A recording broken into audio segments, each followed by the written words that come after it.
Yes, good morning all of you and welcome to the session. हम लोग महात्मा गांधी के राजनीतिक चिंतन पढ़ रहे थे और इस कड़ी में हम लोग आखिरी पायदान पे हैं। बेसिकली गांधी जी के सामाजिक विचार के बारे में पढ़ने जा रहे हैं और फिर इसी के साथ हम लोग डॉक्टर B.R. अम्बेडकर के चिंतन में प्रवेश कर जाएंगे।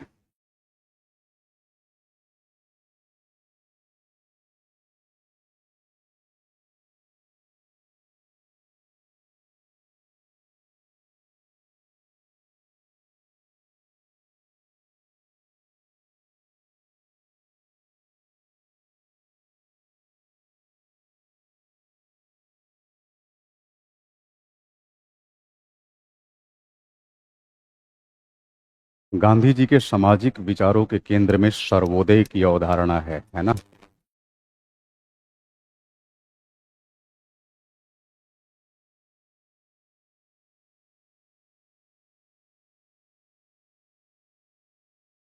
इसके साथ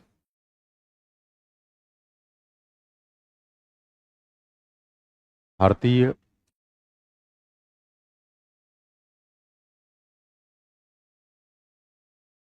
वर्ण व्यवस्था के संदर्भ में इनके विचार,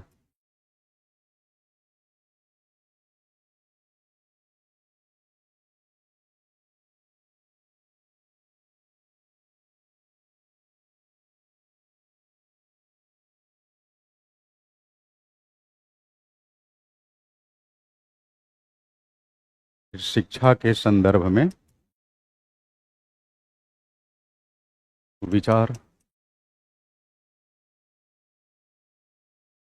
तो इस प्रकार हम लोग इन तीन फेसेट्स में बांटकर महात्मा गांधी के सामाजिक विचार को पढ़ेंगे और लास्ट में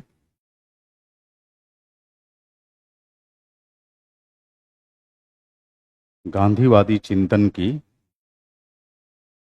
प्रासंगिकता को समझेंगे।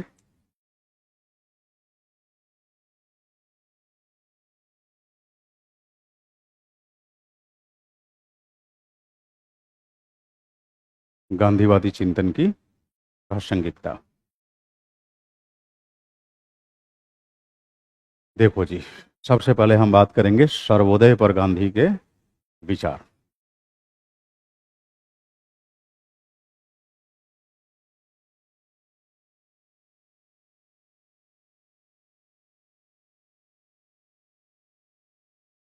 सर्वोदय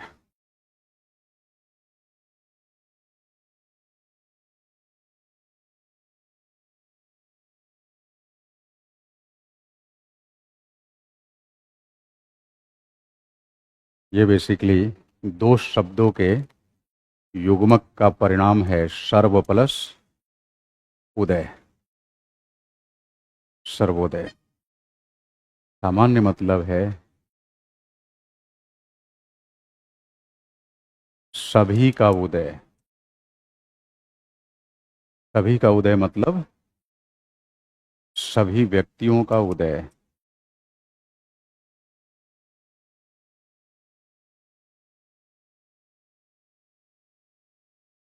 और सभी व्यक्तियों का किस संदर्भ में उदय? सभी व्यक्तियों का जीवन के सभी पक्षों में उदय।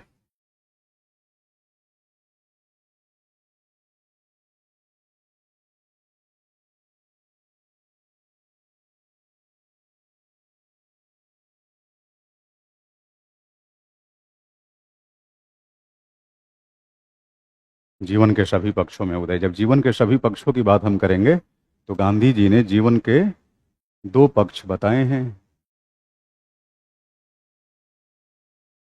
नैतिक पक्ष तथा भौतिक पक्ष। तो गांधी जी सर्वोदय पर दिए अपने विचार के माध्यम से यह बताना चाहते हैं कि सभी व्यक्तियों का जीवन के सभी क्षेत्रों में उदय होना चाहिए। अगर ऐसा होता है तो हम इसे क्या कहेंगे? सर्वोदय। यानी सभी व्यक्तियों का मतलब समाज के सभी वर्गों का, है ना, और व्यक्तित्व के संपूर्ण पक्ष का उदय हो, चाहे नैतिक पक्ष की बात कर लें या फिर भौतिक पक्ष की, है ना। नैतिक पक्ष मतलब सत्यनिष्ठा, अहिंसा, परोपकार, है ना, ये सब नैतिक पक्ष हैं आपके जीवन के। करुणा, दया, वात्सल्य, ये सब। और भौतिक पक्ष क्या है भाई? सभी को ऐश्वर्य की प्राप्ति हो, वैभव की प्राप्ति हो। तो चाहते हैं कि दोनों ही पक्षों का उदय हो। हालांकि ये भी सत्य है कि गांधी दर्शन में आपने पढ़ा है कि जब भौतिक पक्ष को नियंत्रित करने लगे तो समझ जाइए व्यक्ति ने स्वराज को प्राप्त कर लिया। और स्वराज प्राप्त करते ही व्यक्ति स्वयं का शासक बन जाता है ना। तो ये है इनका सर्वोदय का विचार। अब देखिए, अब सर्वोदय को सुनिश्चित करने के लिए क्या करना होगा, गांधी जी क्या बताते हैं? तो ऑब्वियस सी बात है, सर्वोदय के लक्ष्य को हम तभी हासिल करेंगे, सभी व्यक्तियों को उनके जीवन के सभी पक्षों में उत्थान सुनिश्चित करने का अवसर तभी मिलेगा जब सत्य का अनुसरण किया जाएगा, अहिंसा का अनुसरण किया जाएगा, है ना, श्रम के सिद्धांत को सकारात्मक रूप में लिया जाएगा। कहने का मतलब श्रम के महत्व को स्थापित किया जाएगा, पर्यावरण के साथ तालमेल स्थापित करते हुए आर्थिक विकास के मार्ग पे आगे बढ़ा जाएगा। समझ रहे हैं मेरी बात? पूंजीपति और श्रमिकों के बीच सुनम्य संबंध स्थापित करके, मतलब कड़वाहट भरा संबंध नहीं, कैसा संबंध? मधुर संबंध। तो इन तमाम आधारों पर प्लस स्वदेशी शिक्षा नीति को अपनाकर, स्वदेशी शिक्षा नीति मतलब एक ऐसी शिक्षा नीति जो केवल हमें अक्षर ज्ञान से परिचित न कराए बल्कि हमें आत्मनिर्भर बनाने में भी मदद प्रदान करे, है ना। अति उपभोक्तावाद का परित्याग करके, यानी ये तमाम जो इनका कंट्रीब्यूशन है, इनके चिंतन का जो योगदान है, उन सभी योगदान से रिलेटेड पहलुओं को आप यहाँ मेंशन कर देंगे और फिर उसकी बुनियाद पर सर्वोदय के लक्ष्य की प्राप्ति की पृष्ठभूमि तैयार हो जाएगी। उम्मीद करता हूँ समझ गए होंगे कि गांधी जी ने सर्वोदय पर अपना विचार प्रकट करते हुए सबसे पहले सर्वोदय के मायने समझाए हैं कि सर्वोदय कहते किसे हैं, और फिर उन्होंने बताया है कि सर्वोदय नामक लक्ष्य की प्राप्ति कैसे होगी। क्लियर है सभी का? कोई डाउट? कहानी, आरती, अंशु?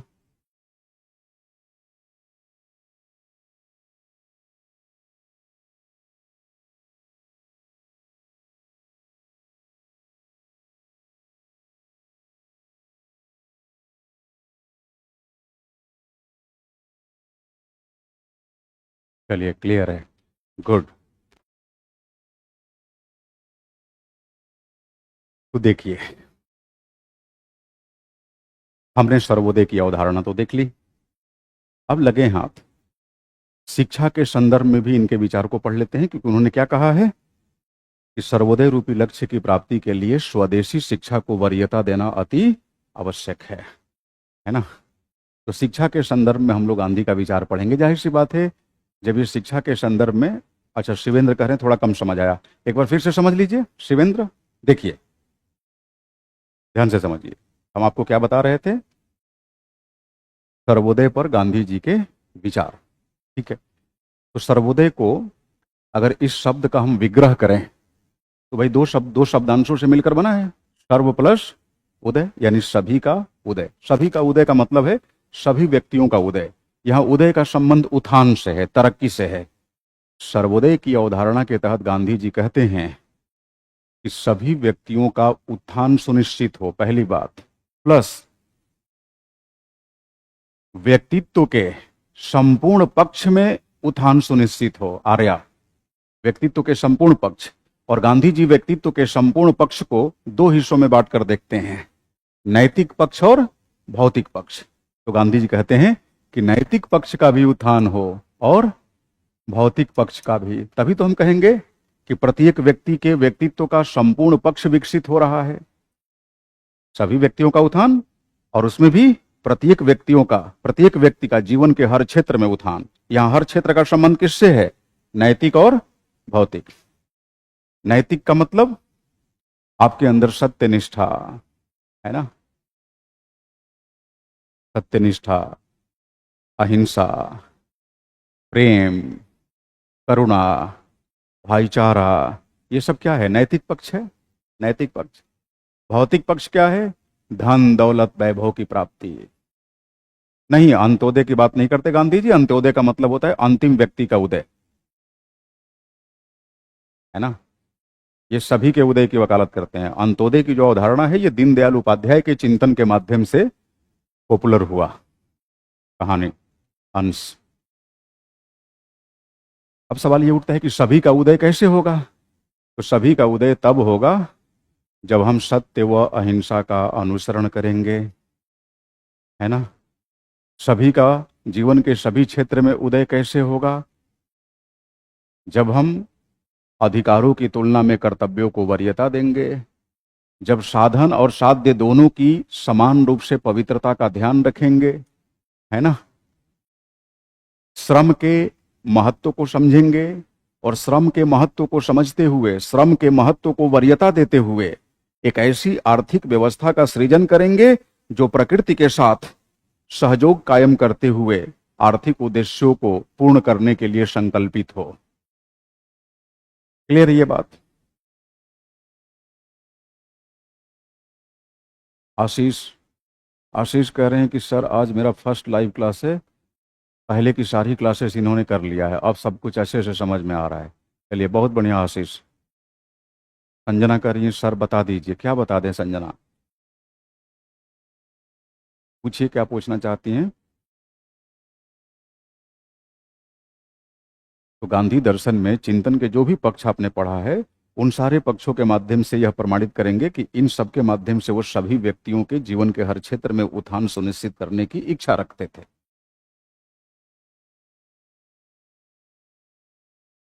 लोकतंत्र में स्वतंत्रता को सबसे प्रमुख माना गया है, लेकिन क्या भारत में भी बोलने की स्वतंत्रता है? बिल्कुल बोलने की स्वतंत्रता है आर्या, है ना। अन्य देशों की तुलना में, पश्चिम के समृद्ध लोकतांत्रिक देशों की तुलना में कई बार आपको लगेगा कि थोड़ा कम है। तो लोकतंत्र जैसे जैसे प्रौढ़ होगा वैसे वैसे आप देखेंगे अभिव्यक्ति की आजादी और व्यापक होती जाएगी। सलाम करें, कल छुट्टी है क्या? कल कुछ विशेष है क्या? गणेश चतुर्थी? नहीं नहीं, एक तो वैसे ही बहुत छुट्टियां हो गई है। और देखिए, जैसे आपका पहला पेपर खत्म होगा ना, पहले पेपर के खत्म होने के बाद हमें लगता है कि कम से कम 12-15 दिन की छुट्टी होगी पहले से दूसरे पेपर के बीच में, क्योंकि फिर सेकंड पेपर से रोटेशन वाइज नया बैच स्टार्ट हो जाएगा ना, ऐसे। हाँ देखिए, शाहिद बता रहे हैं कि बिना बोले मोदी जी का कार्टून बना देते हैं। हाँ, ये तो अभिव्यक्ति की ही तो आजादी है। हरिओम कह रहे हैं अपने तरीके से डिक्टेट बिल्कुल कर सकते हैं हरिओम। अगर आप ऐसा करने लगे तब तो समझिए कि तय समय से 15-20 दिन पहले मैं सिलेबस पूरा करके आपको दे दूं। फर्स्ट पेपर कब तक खत्म होगा? दिवाली कब है? हाँ, 20 अक्टूबर ना, उससे पहले खत्म हो जाएगा। अच्छा, एप्लीकेशन में नोटिस आया है क्या कल की छुट्टी का? तो देखो भाई, अगर नोटिस आया है, ये सत्य है, हालांकि मुझ तक ये सूचना नहीं आई है, तो मेरा मानना है कि जो कोचिंग एडमिनिस्ट्रेशन का डिसीजन होता है वो छात्र और शिक्षक सब पे बराबर रूप से बाइंडिंग होता है। तो अगर ऐसा ऐसा कुछ होगा तो सबको पता चल ही जाएगा।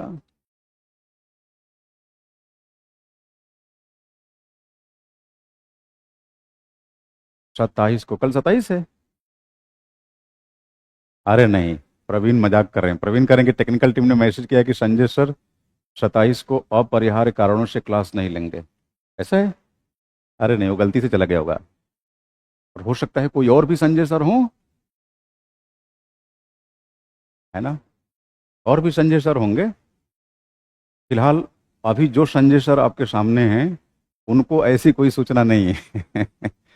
तौसीफ, एक और संजय सर हैं अपने संस्थान में जो साइंस टेक पढ़ाते हैं, तो हो सकता है शायद उनका।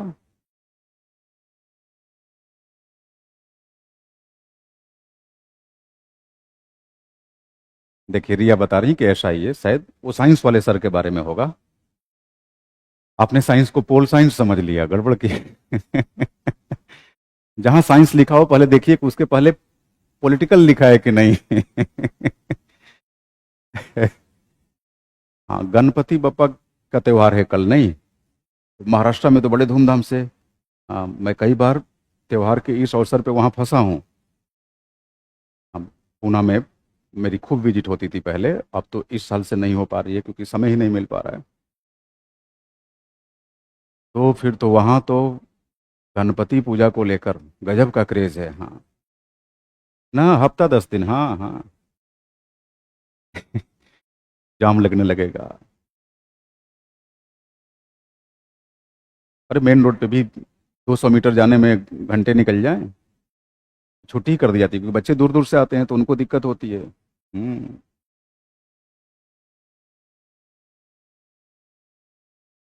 रवि कह रहे हैं PSIR की क्लास नहीं लिया जाएगा, ऐसा लिखा है। अब मेरे पास देखो कोई सूचना नहीं है। अब आप लोगों ने संदेह पैदा कर दिया, एक बार मैं संपर्क कर लूँगा एडमिनिस्ट्रेशन से, मैनेजमेंट से। फिलहाल आप मान के चलिए कि क्लास होगी क्योंकि मैं तो पूरे मूड में हूँ क्लास लेने का। है ना? आप देखिए ना, मुझे लगता है कि 55-60 लेक्चर निकल चुके हैं। 52वां है। 52, अभी 9th यूनिट में हम लोग हैं। और आइडियली हमें पार्ट ए तो भाई एट एनी हाउ 50-55 लेक्चर में कर देना चाहिए था। बट मैं भी क्या करता, अब तमाम बच्चे वैसे थे जो एकदम बेसिक लेवल से शुरू कर रहे थे। हम्म।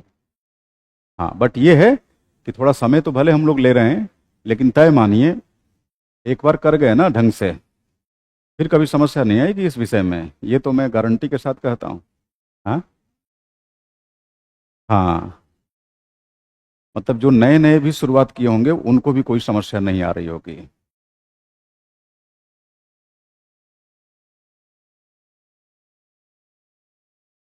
ये शजर ओवर होने के बाद क्या ऑफलाइन वालों को पार्टी मिलेगी? अरे पार्टी तो जब कहो तब मिल जाए, ये कौन सी बात है।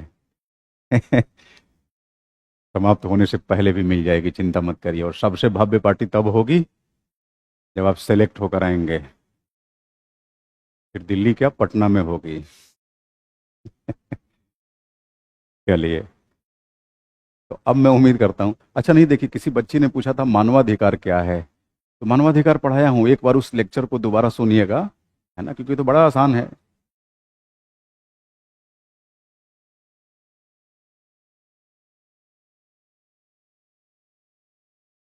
हाँ बिल्कुल, मतलब भले हम लोग बेसिक से स्टार्ट कर रहे हैं लेकिन उस लेवल पर जाकर अपने को रोक रहे हैं जो एग्ज़ाम का लेवल है, तो कोई टेंशन नहीं है। हम्म।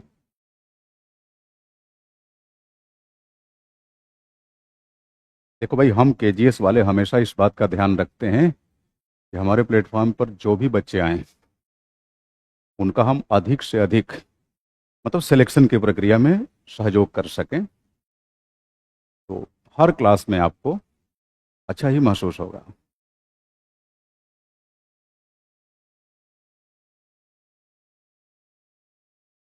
तो देखिए, इस सर्वोदय मतलब सभी व्यक्तियों के उदय के लक्ष्य को हासिल करने के लिए बताइए पूर्व निर्धारित शर्त क्या होगी?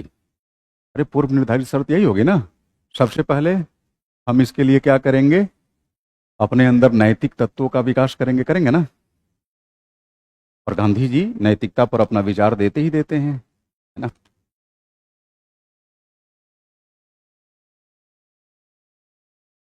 अंकित करें सर, एक रिक्वेस्ट है कि लेक्चर को नाम रख के रहेगा तो सही है। अच्छा, ये कहना चाहते हैं कि हर लेक्चर का टॉपिक क्या है?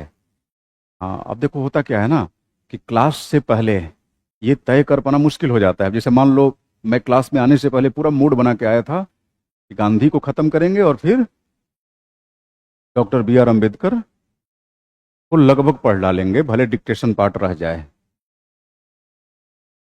और पता चला कि आधा हिस्सा ही हुआ, और कल डॉक्टर अम्बेडकर के साथ M N रॉय में प्रवेश कर गए। तो क्लास से पहले मुश्किल होता है। हाँ, ये हो सकता है जैसे क्लास हो जाने के बाद पूरे लेक्चर को देखते हुए कि इस लेक्चर में कौन कौन सा टॉपिक डिस्कस हुआ है, फिर आगे के लिए भले ऐसा हो सकता है। या बाद में थंबनेल चेंज हो जाता है क्या? चेंज नहीं हो पाता बाद में? हो जाता है, हाँ हाँ। तो ये टेक्निकल टीम तो कर सकती है लेकिन अब वो बाद में ही हो पाएगा। एक बार हो जाने दीजिए। बमुश्किल 150 से 125 लेक्चर होंगे आपके, है ना। और चूंकि आप लोग पार्ट ए झेल गए, तो समझ लीजिए अब तो पॉलिटिकल साइंस की कहानी खत्म हो गई यहाँ के बाद। जहाँ वेस्टर्न थॉट खत्म करूंगा, और वेस्टर्न थॉट में आपको इतना मजा आएगा कि अकेले में भी खूब मजे से टाइम कट जाएगा। हाँ, हाँ, जब आप प्लेटो, अरस्तु, मैकियावेली, है ना, इनको जब पढ़ेंगे, हॉब्स, मतलब लॉक, हॉब्स, फिर आपका जेम्स मिल, मार्क्स, ग्रामसी, हन्ना एरे, तो लगेगा कि हाँ, ये सब्जेक्ट पढ़ना सार्थक हो गया। कोई बात नहीं हाशिब, हम आपकी कंसर्न को आगे अग्रेसित कर देंगे, फॉरवर्ड कर देंगे। ये सलाह आपकी अच्छी है, इससे होगा कि बच्चों को सुविधा होगी कि हाँ, इस लेक्चर में क्या पढ़ाया गया है। हम्म, चलिए, आईआर के सेकंड पेपर आपको बताऊं, कंपैरेटिव पॉलिटिक्स हटा दिया जाए, और theory of international relationship. In fact theory of international relationship, they are also the part of international politics only, I mean IR only. तो आईआर को हम दो हिस्सों में बांटकर पढ़ते हैं। एक तो ग्लोबल पॉलिटिक्स, और दूसरा उसके भीतर भी थोड़ा कंसंट्रेट हो जाते हैं, क्योंकि भारत साउथ एशियन देश है, तो इंडिया एंड साउथ एशिया, आप कह लो इंडिया एंड वर्ल्ड, मतलब इंडिया सेंट्रिक ओवरसीज रिलेशन हम पढ़ेंगे पार्ट बी में। और पार्ट ए में in general entire global politics पढ़ेंगे, विश्व राजनीति। तो विश्व राजनीति तथा भारत व विश्व, यही दो पक्ष है। तो पेपर टू में जैसे ही आप 7वीं यूनिट में प्रवेश करते हैं, जेन्युइनली ग्लोबल पॉलिटिक्स स्टार्ट हो जाती है। स्टार्ट तो 5वीं यूनिट से हो जाती है, जब थ्योरीज ऑफ इंटरनेशनल रिलेशनशिप पढ़ते हैं। आप मान के चलिए कि कंपैरेटिव पॉलिटिक्स को हटा दिया जाए, शुरू की 2-3 इकाइयों को, तो पूरा इंटरनेशनल रिलेशन ही पढ़ना है। समझ रहे हैं मेरी बात? इंटरनेशनल रिलेशन क्या है? दो या दो से अधिक देशों का आपस में संबंध, और उस संबंध को संचालित करने के लिए ये एक दूसरे के साथ जो सार्वजनिक व्यवहार करते हैं, वही इंटरनेशनल पॉलिटिक्स है।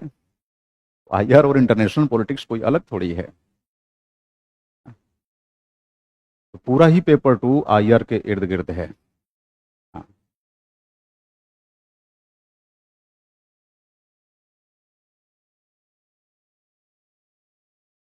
पीएस आईआर में आईआर पढ़ने के बाद क्या जनरल स्टडीज में आईआर पढ़ना पड़ेगा? देखिए, दो अंतर है। मान लीजिए आप मेरे सामने आए, मैंने कहा ये लो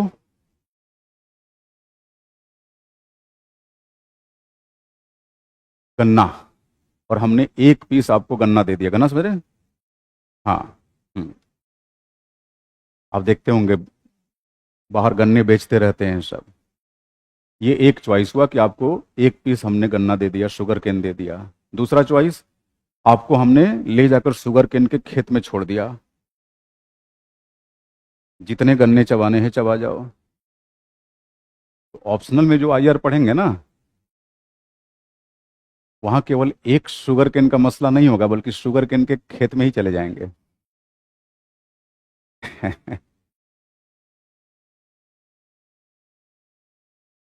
उत्तर दिए बगैर भी आपको उत्तर समझ में आ गया होगा।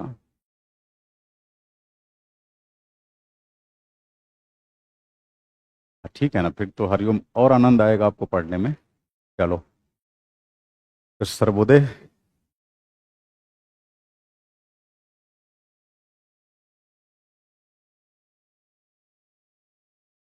सत्य, अहिंसा, करुणा, परोपकार,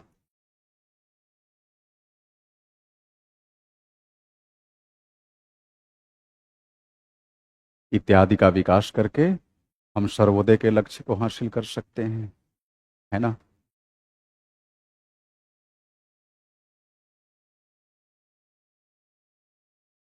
श्रम के महत्व को स्थापित करते हुए तथा प्रकृति के साथ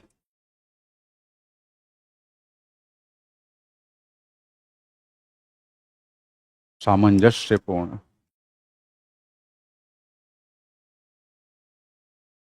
व्यवहार के माध्यम से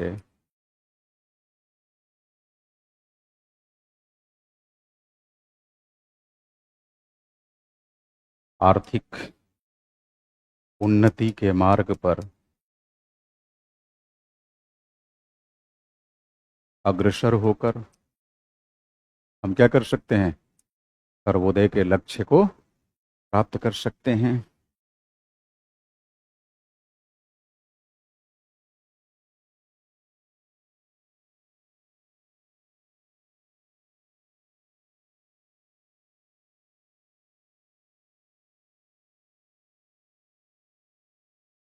अस्पृश्यता तथा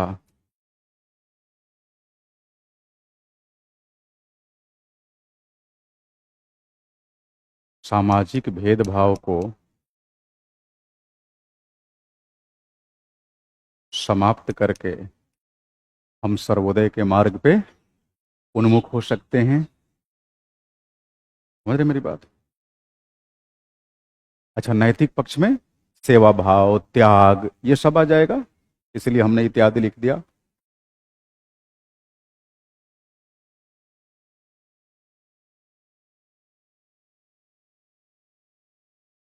स्वदेशी को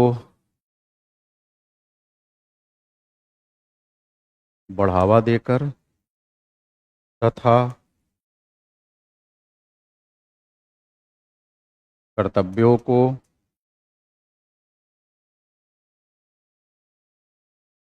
अधिकारों पर वरीयता देकर हम क्या कर सकते हैं, सर्वोदय के लक्ष्य को प्राप्त कर सकते हैं।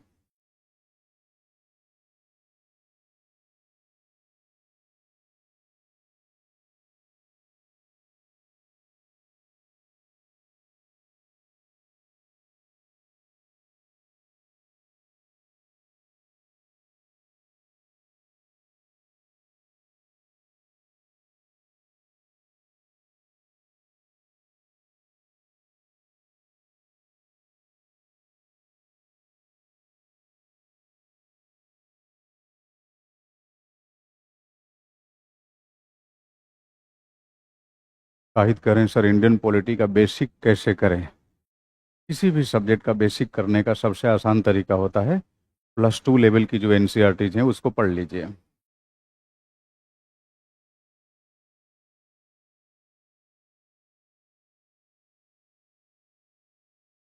हाँ, कर सकते हैं। हरिओम,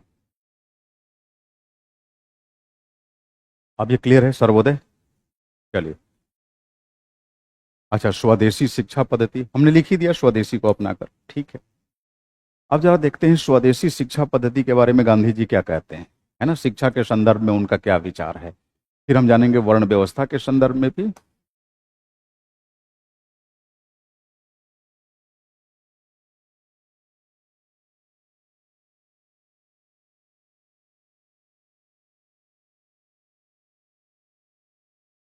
अच्छा, गांधी जी की वार्धा योजना आपने पढ़ी होगी इतिहास में, है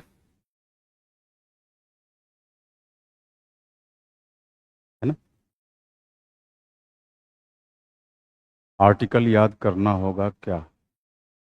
क्लास के दौरान जितना आवश्यक होगा आर्टिकल आपको याद हो जाएगा, अलग से योजनाबद्ध तरीके से आर्टिकल याद करने की जरूरत नहीं है कि अपने किचन में, हाँ, कॉन्स्टिट्यूशन का आर्टिकल वाला मैप लगा दिए। हाँ। हाँ। हम्म।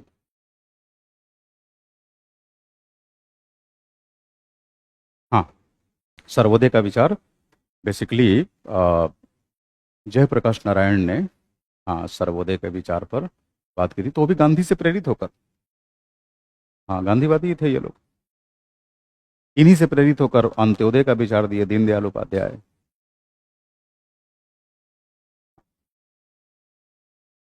और देखिए पॉलिटिकल साइंस के अंदर जो पार्ट बी में जो क्वेश्चंस पूछे जाते हैं आईजीपी से, इंडियन गवर्नमेंट एंड पॉलिटिक्स से, वे क्वेश्चंस बहुत ऑब्जेक्टिव नहीं होते, है ना, ज़्यादातर थ्योरी बेस्ड क्वेश्चंस ही होते हैं। तो जो आपने पार्ट ए में अभी पढ़ रहे हैं ना, इन सब का बहुत इस्तेमाल होगा उधर पार्ट बी में।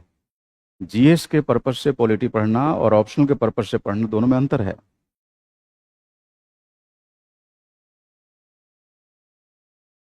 तो गांधी जी ने अपनी वार्धा योजना में शिक्षा के संदर्भ में इन्होंने अपना विचार दिया है, और शिक्षा के संदर्भ में विचार देने के क्रम में सबसे पहले इन्होंने पाश्चात्य शिक्षा की आलोचना की है ना।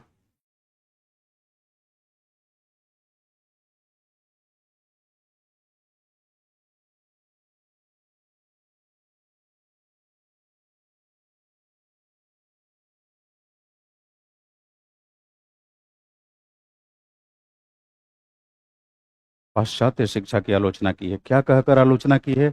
अब जाहिर सी बात है, जिन जिन मुद्दों पर इन्होंने आलोचना की है, जाहिर सी बात है स्वदेशी शिक्षा के बारे में जब ये अपना विचार प्रकट करेंगे तो वहां से हम विचार को डिराइव कर सकते हैं। गांधी जी कहते हैं कि पाश्चात्य शिक्षा अपनी बुराइयों के लिए जानी जाती है, पाश्चात्य शिक्षा बुरी है। और ये कहते हैं कि पाश्चात्य शिक्षा व्यक्ति को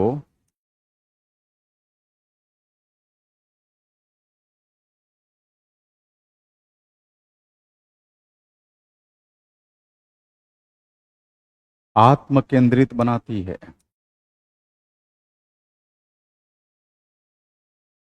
पाश्चात्य शिक्षा व्यक्ति को आत्म केंद्रित बनाती है।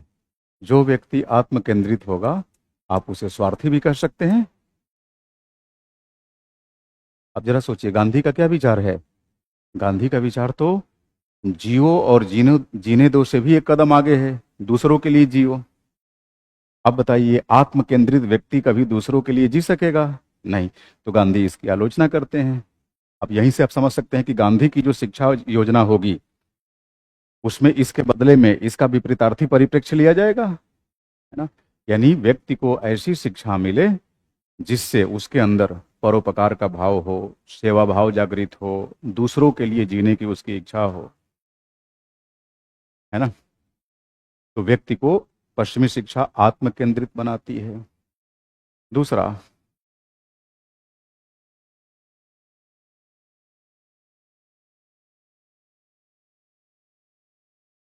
पश्चिमी शिक्षा प्रणाली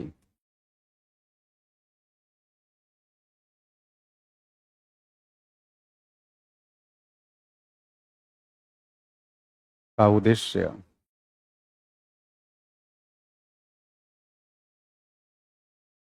लोगों का भौतिक विकास सुनिश्चित करना है।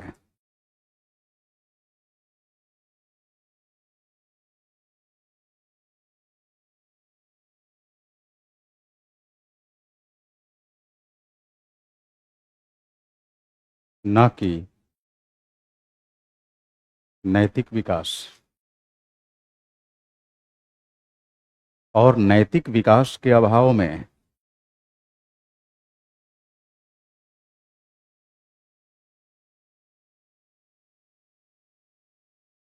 नैतिक विकास के अभाव में व्यक्ति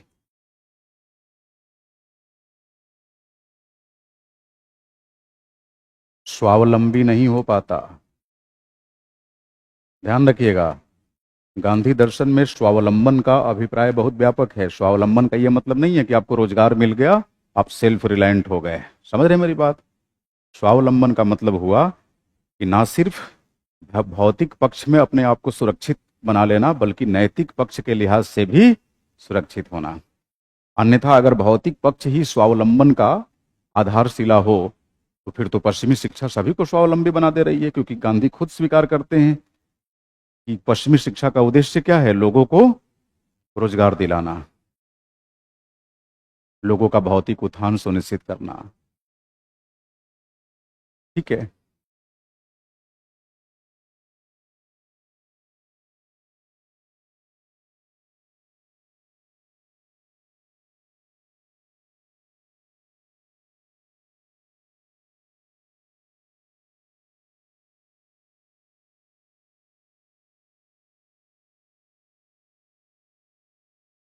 हम्म,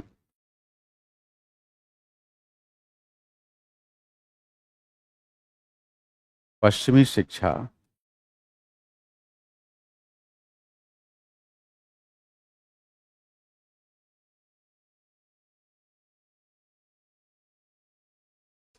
उपभोक्तावाद को बढ़ावा देती है, जिससे व्यक्ति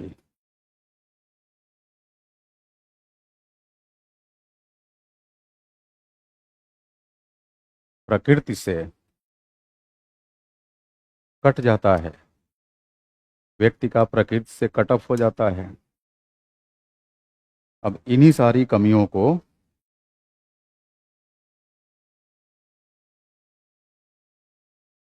गिनाते हुए फिर गांधी जी अपनी शिक्षा योजना प्रस्तुत करते हैं, है ना। तो सबसे पहले गांधी जी ने इन सबको खारिज किया है ना,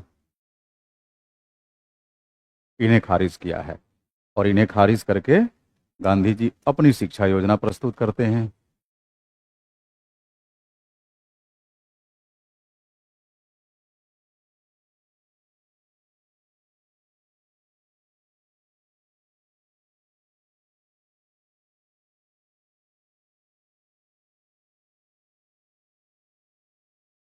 इसमें गांधी जी क्या कहते हैं? ऐसी शिक्षा व्यवस्था हो जो स्वदेशी आधारित हो।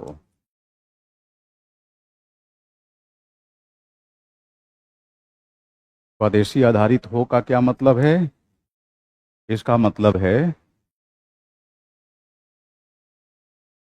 कि देश की इतिहास व संस्कृति से जुड़े मूल्यों का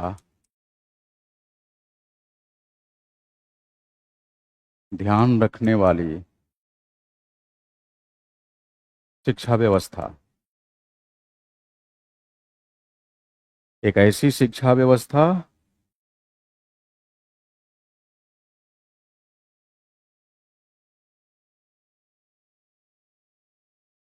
एक ऐसी शिक्षा व्यवस्था जो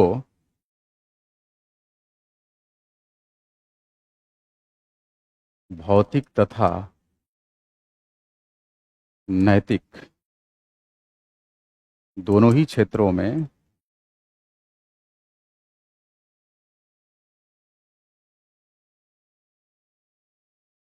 उत्थान को सुनिश्चित करे तथा नैतिक उत्थान को वरीयता दे।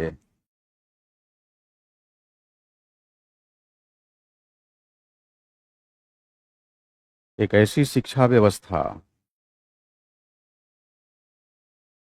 एक ऐसी शिक्षा व्यवस्था जो व्यक्ति को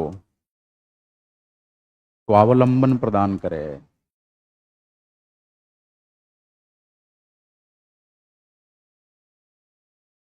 एक ऐसी शिक्षा व्यवस्था जो व्यक्ति को स्वावलंबी बनाए। पार्थ। एक ऐसी शिक्षा व्यवस्था जो व्यक्ति को स्वावलंबी बनाए।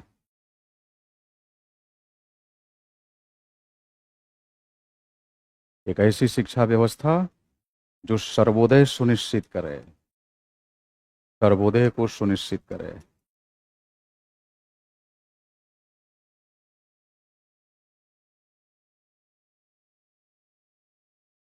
गांधी की शिक्षा व्यवस्था में जो बुनियादी तालीम है,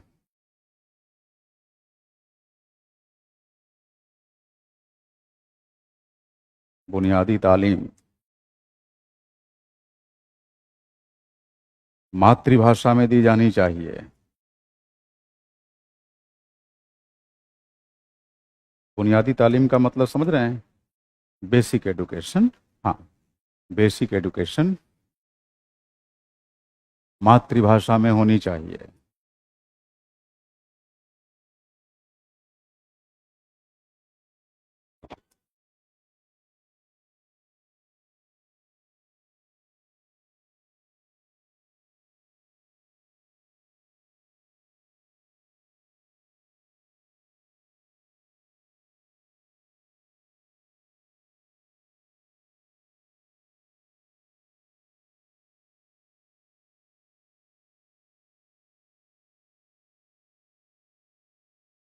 प्लस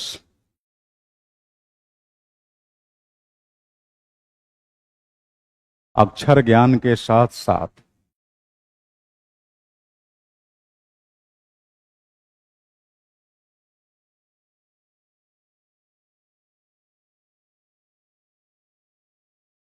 अक्षर ज्ञान के साथ साथ लोगों को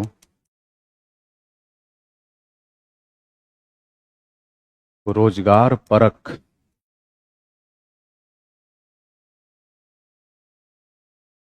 बनाने पर बल देना चाहिए, या बल देने वाली शिक्षा, मतलब ऐसी शिक्षा हो जिसके माध्यम से लोगों को अक्षर ज्ञान तो हो ही, साथ साथ वो रोजगार परक भी हो सके, एम्प्लॉयमेंट ओरिएंटेड हो सके। तो इसके लिए गांधी जी क्या कहते हैं?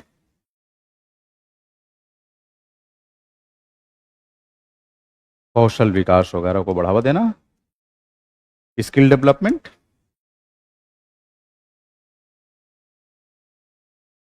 चरखा चलाना सिखाइए, सूत कताई सिखाइए, ये सब।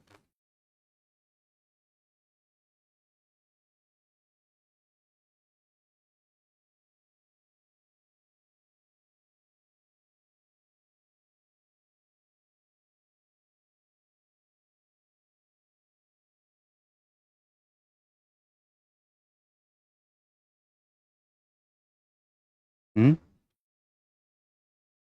हाँ बिल्कुल।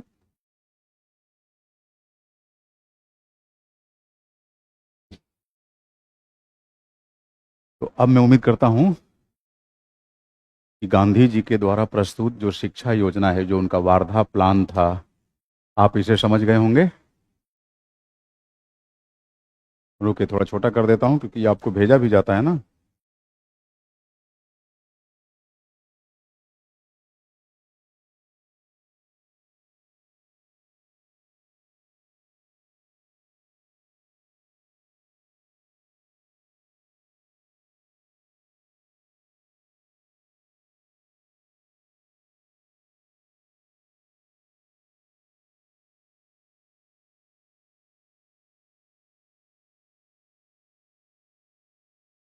हम्म।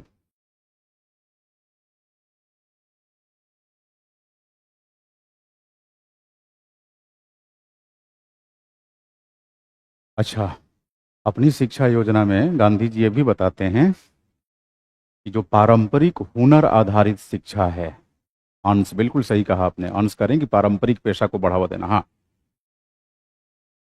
आप कह सकते हैं।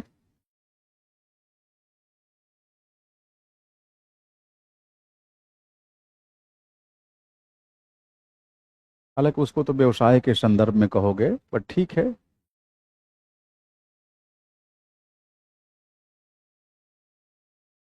पारंपरिक हुनर को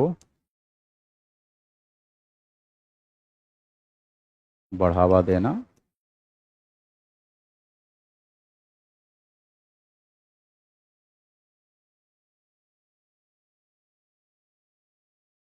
ठीक है, सलाम। तो इस तरह से हम लोगों ने गांधी जी की शिक्षा योजना भी पढ़ ली। अभी तक हमने क्या क्या पढ़ा? इनके आखिरी डायमेंशन में, मतलब सामाजिक विचार में, सर्वोदय की अवधारणा, शिक्षा के संदर्भ में गांधी जी का विचार। अब हम बात करेंगे वर्ण व्यवस्था के संदर्भ में, है ना, वर्ण व्यवस्था के संदर्भ में। और फिर गांधी जी के चिंतन का वर्तमान परिप्रेक्ष्य में कितनी प्रासंगिकता है, उसे भी जानेंगे।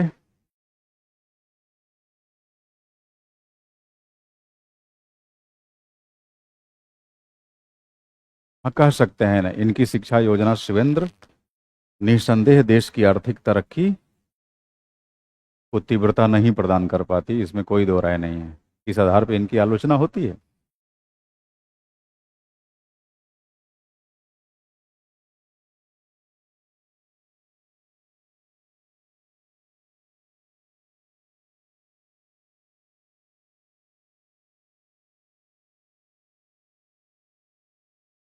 वर्ण व्यवस्था के संदर्भ में।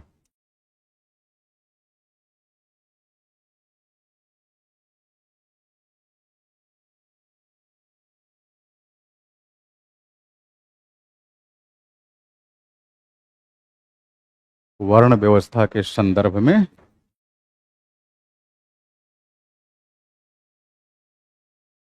गांधी जी के विचार।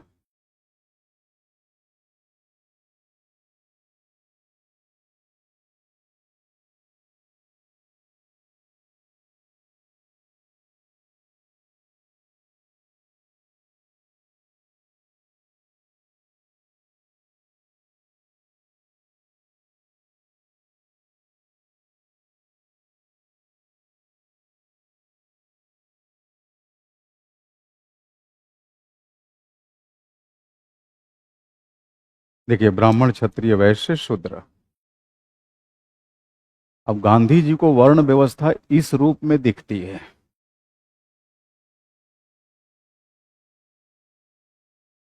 डिक्टेट नहीं कराएंगे क्या? अब इसमें क्या डिक्टेट करेंगे? सब कुछ तो लिखते चल रहे हैं। हाँ, हरिओम। ब्राह्मण, क्षत्रिय, वैश्य, शूद्र। तो देखिए, इन चारों वर्णों को देखने का ये कैसा नजरिया है? क्षैतिज। ये क्षैतिज दृष्टिकोण है। गांधी जी वर्ण व्यवस्था के क्षैतिज दृष्टिकोण में भरोसा रखते हैं, यकीन रखते हैं। कैसा दृष्टिकोण? क्षैतिज।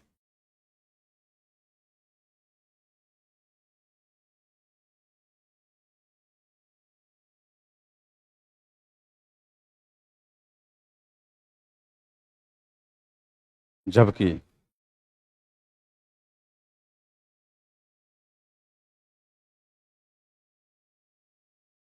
डॉक्टर अंबेडकर सहित अन्य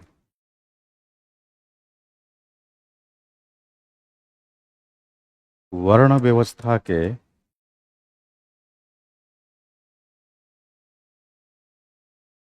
ऊर्ध्वाधर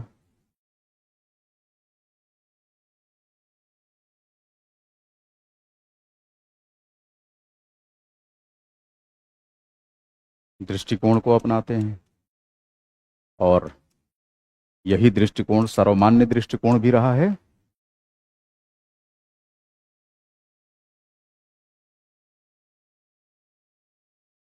ब्राह्मण, then it comes Kshatriya, then it comes Vaishya, then it comes शूद्र।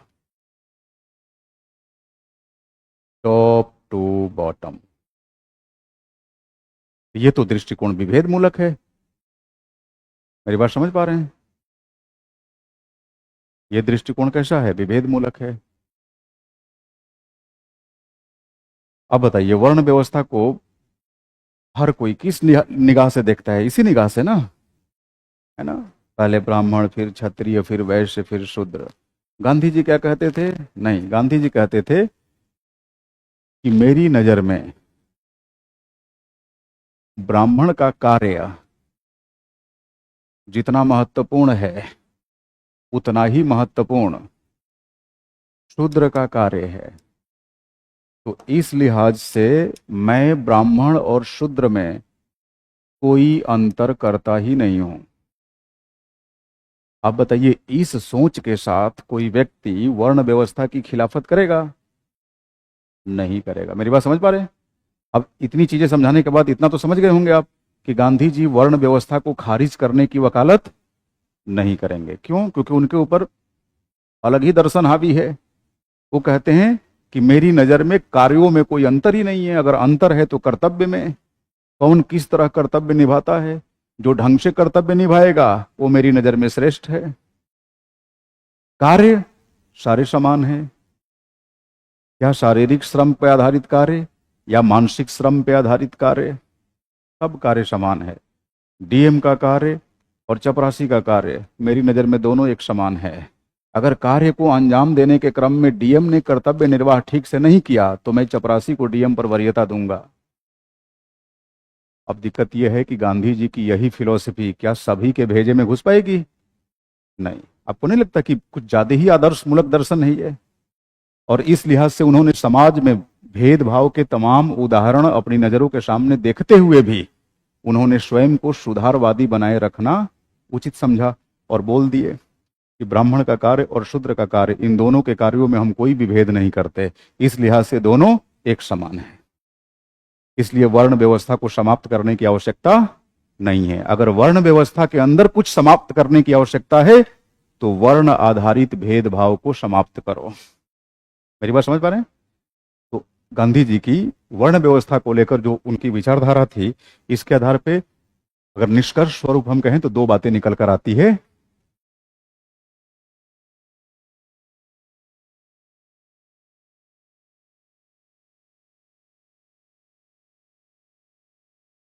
पहली बात,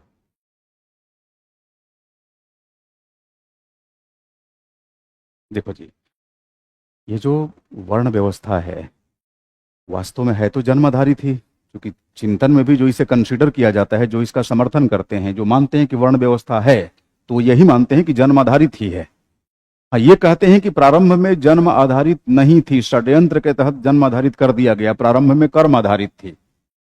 लेकिन जो जिसको लेकर विमर्श होता है वो तो बेसिकली जन्म आधारित वर्ण व्यवस्था को लेकर ही होता है ना। जरा सोचिए, जाति किससे निकली है? वर्ण से ही तो निकली है। ब्राह्मण वर्ण से कई जातियां निकल गई, क्षत्रिय से, वैश्य से, शूद्र से। समझ रहे मेरी बात?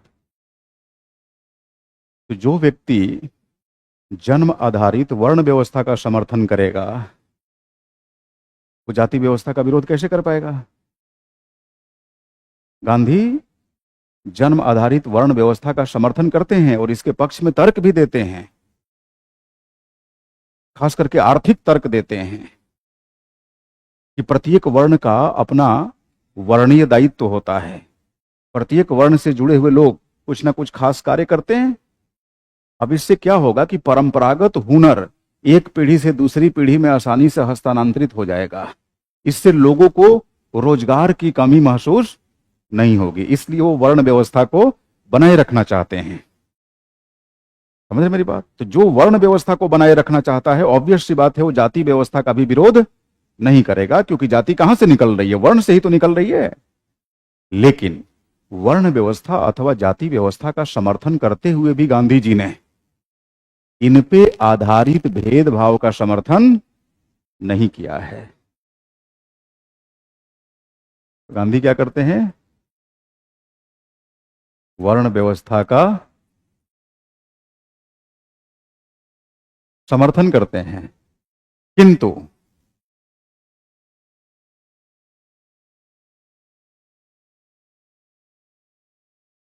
वर्ण आधारित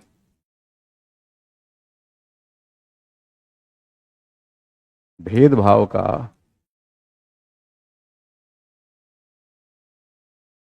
विरोध करते हैं।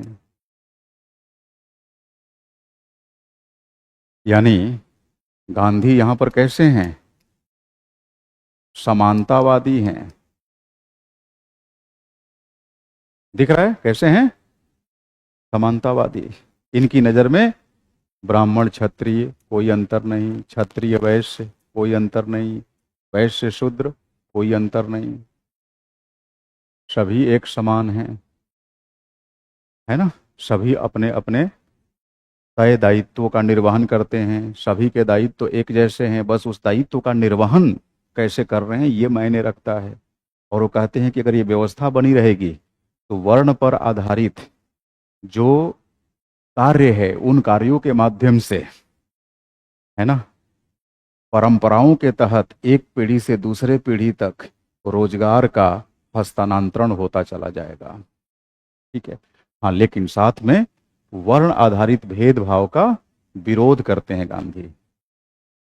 तो डिस्क्रिमिनेशन के पक्ष में नहीं है। गांधी सबको समान मानते हैं, समानतावादी हैं।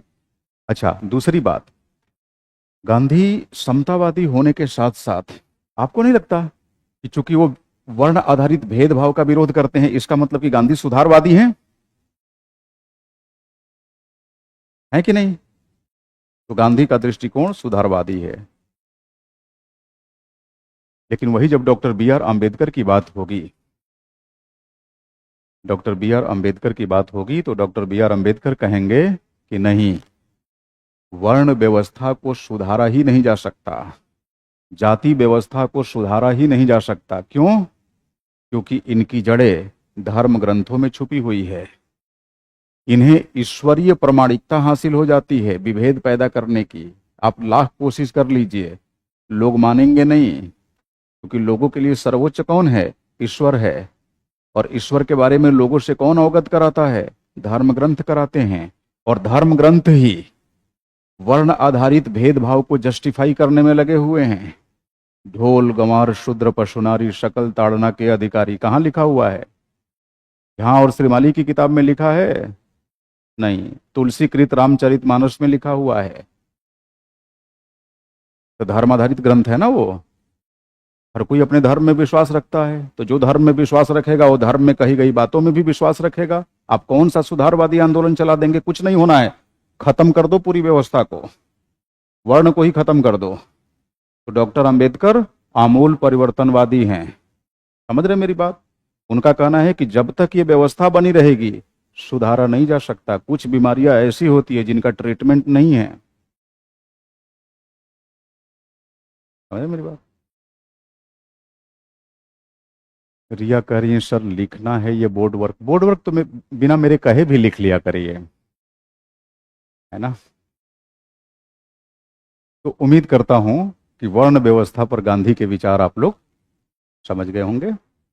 ये भी जान गए होंगे कि उन्होंने वर्ण व्यवस्था का समर्थन क्यों किया है। इसलिए किया है कि परंपरागत हुनर आधारित व्यवसाय एक पीढ़ी से दूसरी पीढ़ी में हस्तांतरित हो सके। ठीक है। रिया, सुनील, मनीषा, स्नेहा, रवि,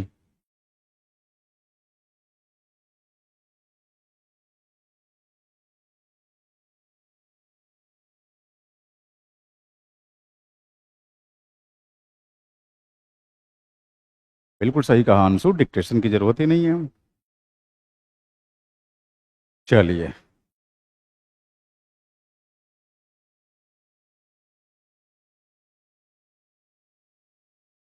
तो हम लोगों ने महात्मा गांधी के सामाजिक विचार के अंदर सर्वोदय की अवधारणा पढ़ लिया, शिक्षा के संदर्भ में उनके विचार, वर्ण व्यवस्था के संबंध में उनके विचार।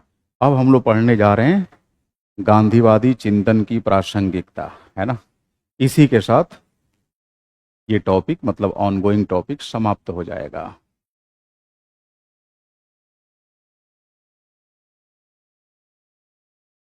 नहीं तो जहां जरूरत होगी डिक्टेट डिक्टेट कराऊंगा रोहित, परेशान ना होइए।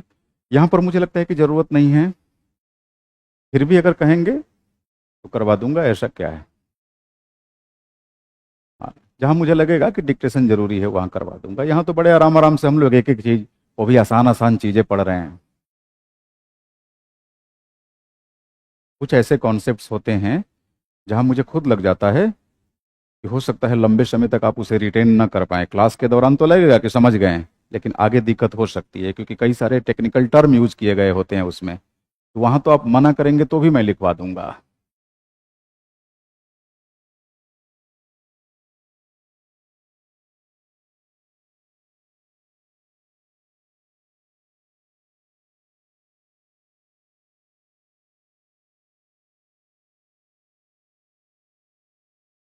डिक्टेशन करने से ये फायदा होता है कि जो आप समझे होते हैं वही रिवाइज हो जाता है, और क्या।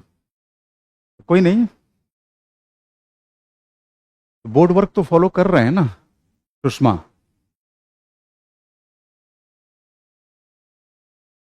चलो प्रासंगिकता पढ़ लेते हैं।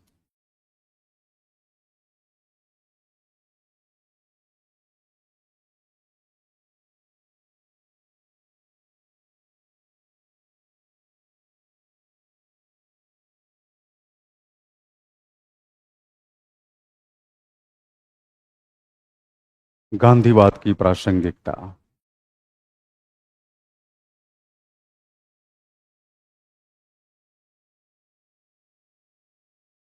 यहाँ प्रासंगिकता का मतलब है कि गांधी जी ने अपने चिंतन के माध्यम से, अनमोल करें कि अगर इंटरव्यू में इंटरव्यूअर ने पूछा कि आपने ये ऑप्शनल पढ़ाई कैसे की, तो क्या बताएंगे? बोलिएगा कि इसके लिए हमने कोचिंग क्लासेस की, क्लास नोट्स पढ़े, आंसर राइटिंग प्रैक्टिस किए, है ना? जो किए हैं या जो कर रहे हैं वही बताइएगा। आप अभी जो भी कर रहे हैं कुछ भी अवैध नहीं है, तो क्या छुपाना? इंटरव्यूअर चंद्रमा से थोड़ी आया है, उसको मालूम नहीं है कि लाखों करोड़ों रुपए की कोचिंग इंडस्ट्री फल फूल रही है? ऐसे ही फल फूल रही है बिना बच्चों के। समझ रहे मेरी बात? हाँ।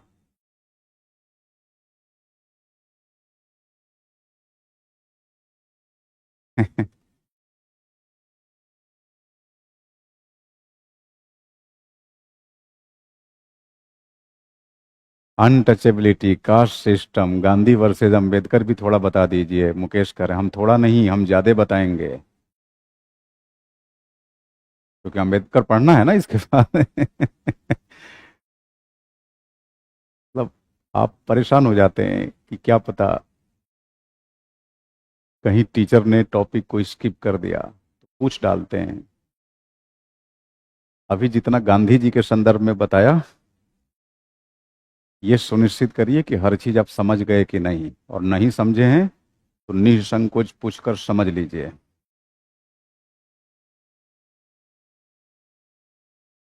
है ना हासिब, अनमोल, आर्या, अनुज? चलिए, आप बताइए गांधी जी के दर्शन में जो भी आपने पढ़ा, नैतिकता के संदर्भ में, राजनीति के संदर्भ में, धर्म के संदर्भ में इनका विचार, है ना, पर्यावरण के संदर्भ में, साधन साध्य संदर्भ में, आपको क्या लगता है आर्थिक संदर्भ में इनका विचार वर्तमान में कितना प्रासंगिक है?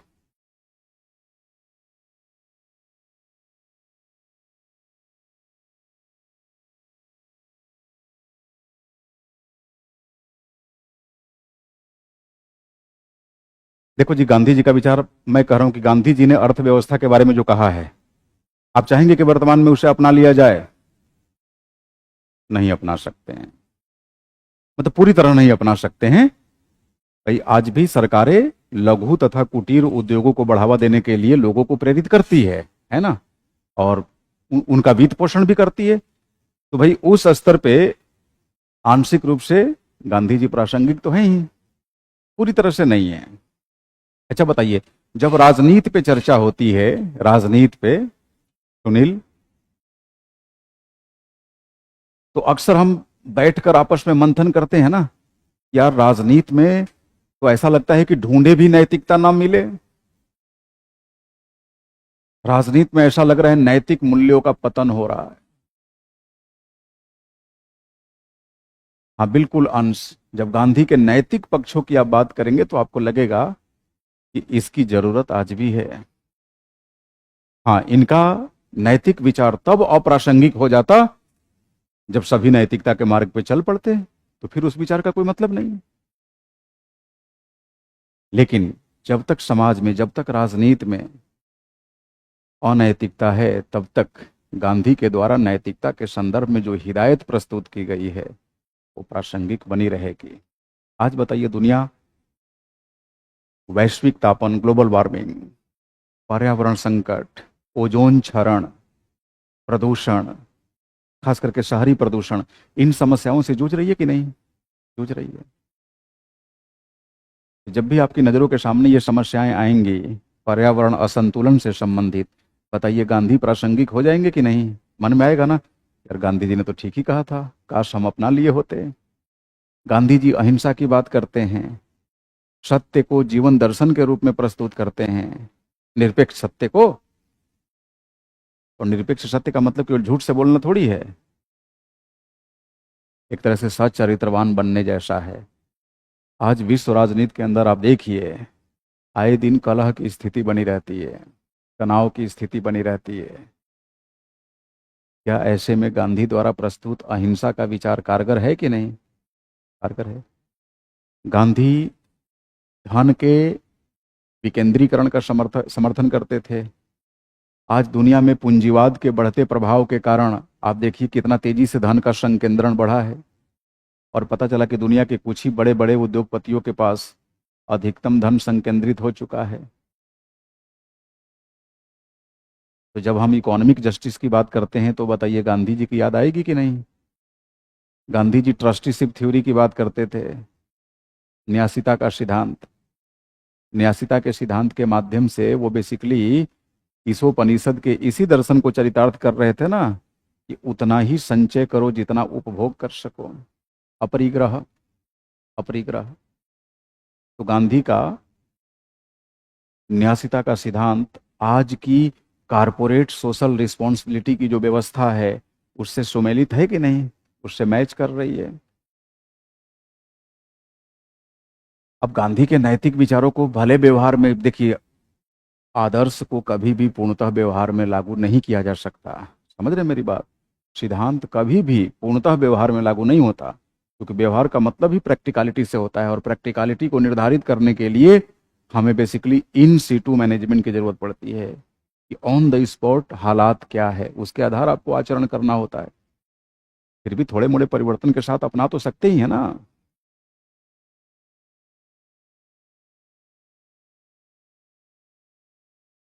बिल्कुल, मैंने कहा ही शाहिद, कि जब हम राजनीति में बढ़ते अपराधीकरण और नैतिकता के अभाव पर बात करते हैं तो उस समय गांधी प्रासंगिक हो जाते हैं।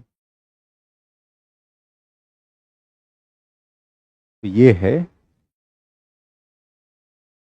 वर्तमान परिप्रेक्ष्य में गांधीवाद की प्रासंगिकता। अब देखिए, उन्होंने मशीनीकरण का विरोध किया है, शहरीकरण का विरोध किया है। तो अब इस विरोध को तो हम पूरी तरह नहीं अपना सकते, ये बहुत प्रासंगिक नहीं है, लेकिन केवल इस रूप में प्रासंगिक है कि बताइए, शहरीकरण और मशीनीकरण की वजह से बताओ शहरों में झुग्गी झोपड़ी संस्कृति बढ़ी है कि नहीं?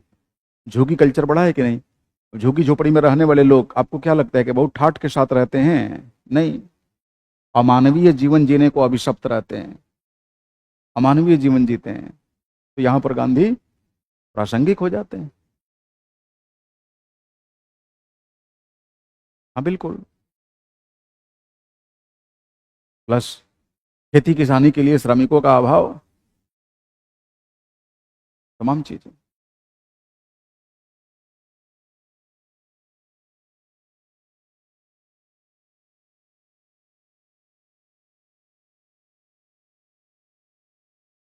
क्लियर है? तो इसी के साथ गांधी दर्शन औपचारिक रूप से समाप्त घोषित किया जाता है। अब चले हम लोग डॉक्टर बी आर अम्बेडकर के चिंतन की तरफ। चलिए।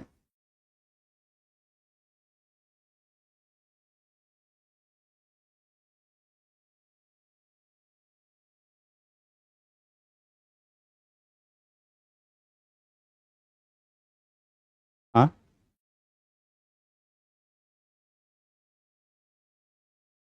अरे नहीं नहीं, मतलब कहीं से भी कॉम्प्रोमाइज नहीं करना है। अगर चाहते हैं कि सारा ही डिक्टेट करा दे तो सारा करा देंगे, कोई टेंशन नहीं।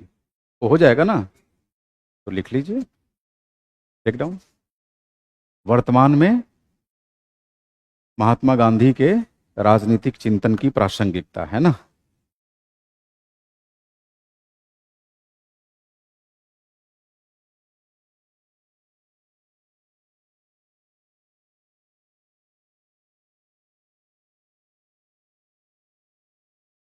वर्तमान में यानी 21वीं सदी में,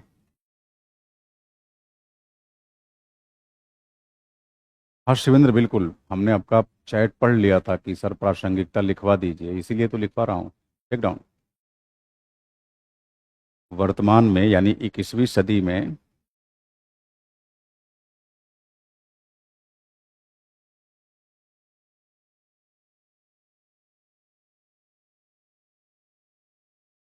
गांधी दर्शन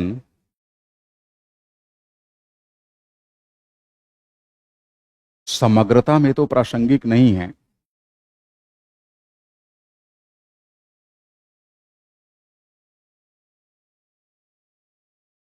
समग्रता में तो प्रासंगिक नहीं है, लेकिन उसके कुछ हिस्से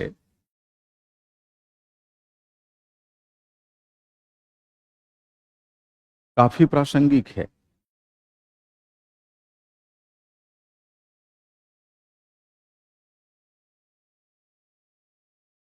गांधी दर्शन के अनुसार गांधी दर्शन के अनुसार हमें प्रकृति से उतना ही लेना चाहिए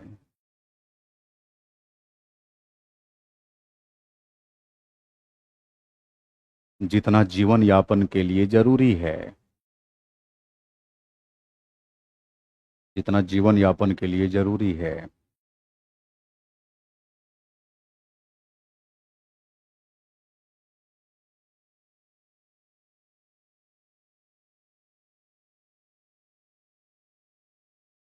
गांधी यह मानते थे कि मनुष्य गांधी यह मानते थे कि मनुष्य प्रकृति पर विजय हासिल नहीं कर सकता।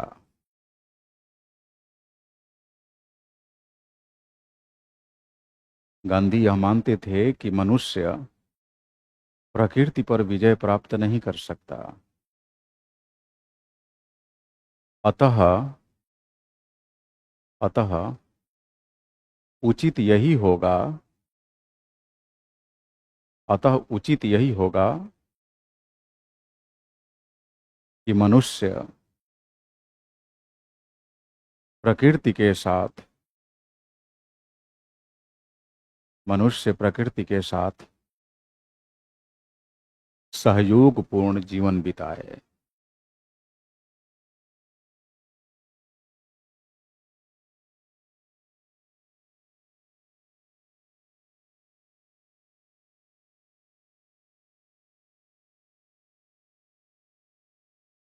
गांधी जी के शब्दों में, और मे के बाद इन्वर्टेड कॉमास में लिख लीजिएगा, गांधी जी के शब्दों में, इसके बाद इन्वर्टेड कॉमास के अंदर लिखिए, प्रकृति प्रकृति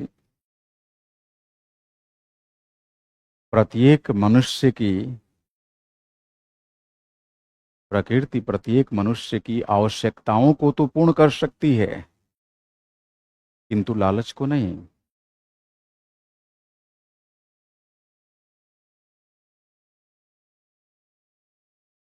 ध्यान रहे, वर्तमान विश्व ध्यान रहे, आगे अगला वाक्य है, ध्यान रहे वर्तमान विश्व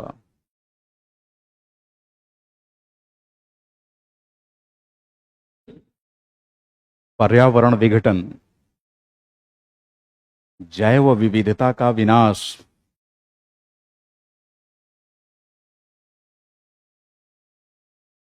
पर्यावरण विघटन, जैव विविधता का विनाश, वैश्विक तापन में वृद्धि, ग्लोबल वार्मिंग में वृद्धि, ओजोन क्षरण इत्यादि से संबंधित समस्याएं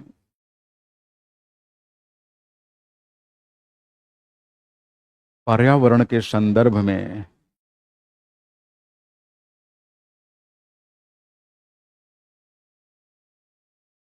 गांधी द्वारा दिए गए विचारों को प्रासंगिक बनाती हैं।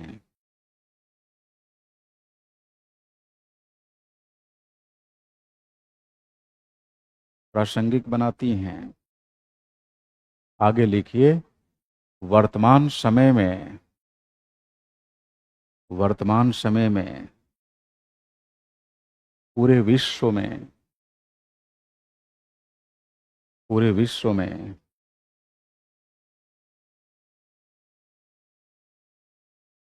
पूंजीवाद का विस्तार हो रहा है।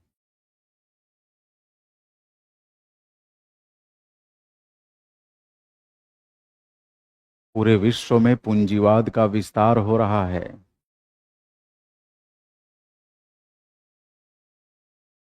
औद्योगिकरण तथा धन के संकेंद्रण को बढ़ावा मिल रहा है।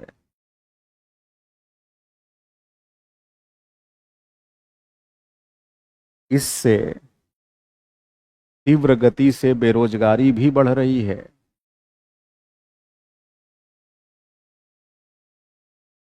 ऐसी स्थिति में गांधी का श्रम आधारित अर्थशास्त्र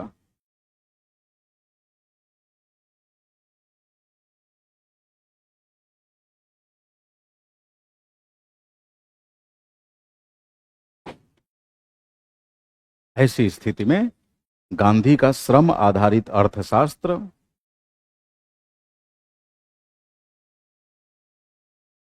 तथा आर्थिक शक्ति के विकेंद्रीकरण का विचार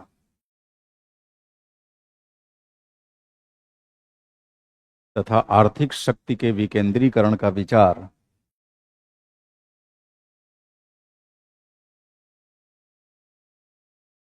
पुनः प्रासंगिक होते जा रहा है।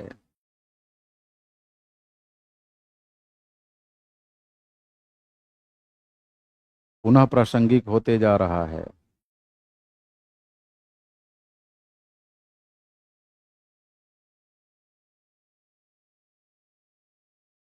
वर्तमान समय में बढ़ते राजनीतिक भ्रष्टाचार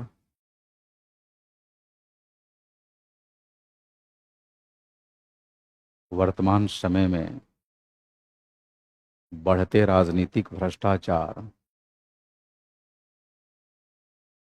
व राजनीति के गिरते स्तर को देखते हुए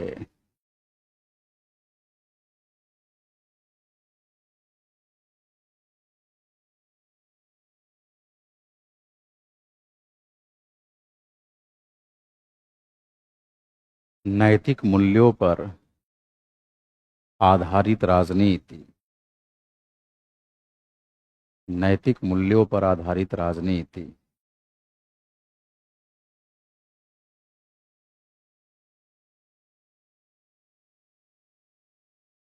नैतिक मूल्यों पर आधारित राजनीति फिर से प्रासंगिक होने लगी है।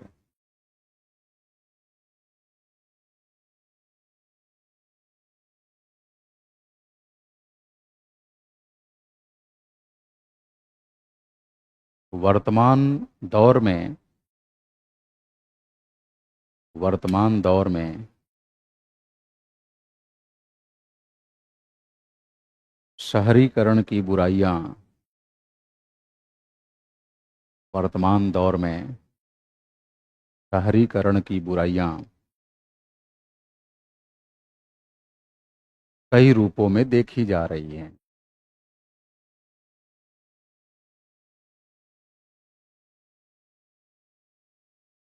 जैसे श्रम का विस्थापन जैसे श्रम का विस्थापन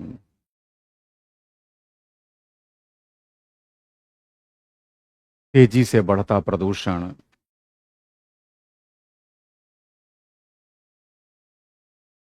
झुग्गी झोपड़ी संस्कृति इत्यादि।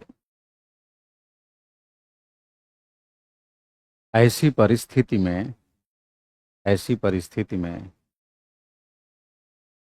भारत में गांवों को सशक्त बनाने का विचार भारत में गांवों को विलेज ग्रामों को भारत में गांवों को सशक्त बनाने का विचार फिर से प्रासंगिक होने लगा है।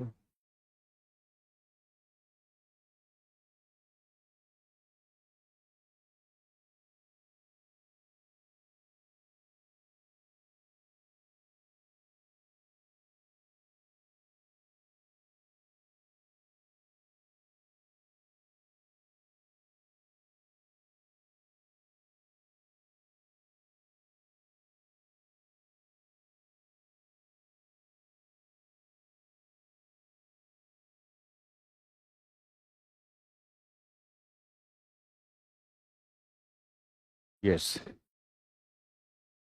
तो अब हम लोग स्विच करते हैं डॉक्टर बी आर अम्बेडकर के राजनीतिक चिंतन की तरफ।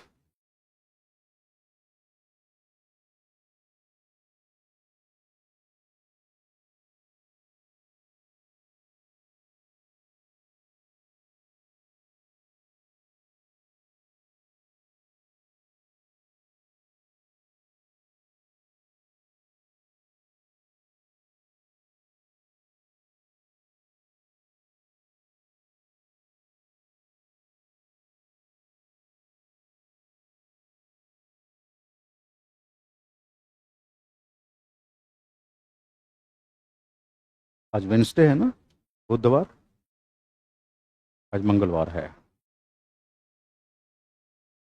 हम लोग,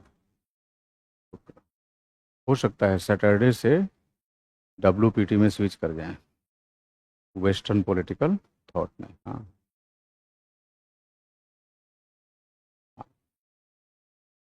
अब इंडियन पॉलिटिकल थॉट में doctor Ambedkar, M N Roy, और एक दिन थोड़ा सा ब्रीफ में डिस्कस कर दूंगा इनको। हाँ, RML, JP एंड DDU।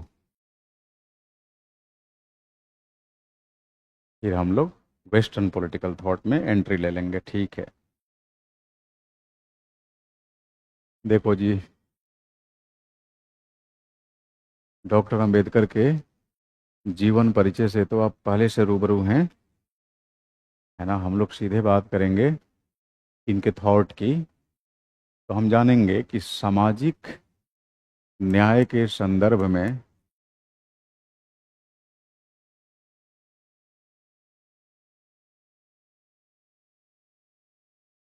इनके क्या विचार हैं।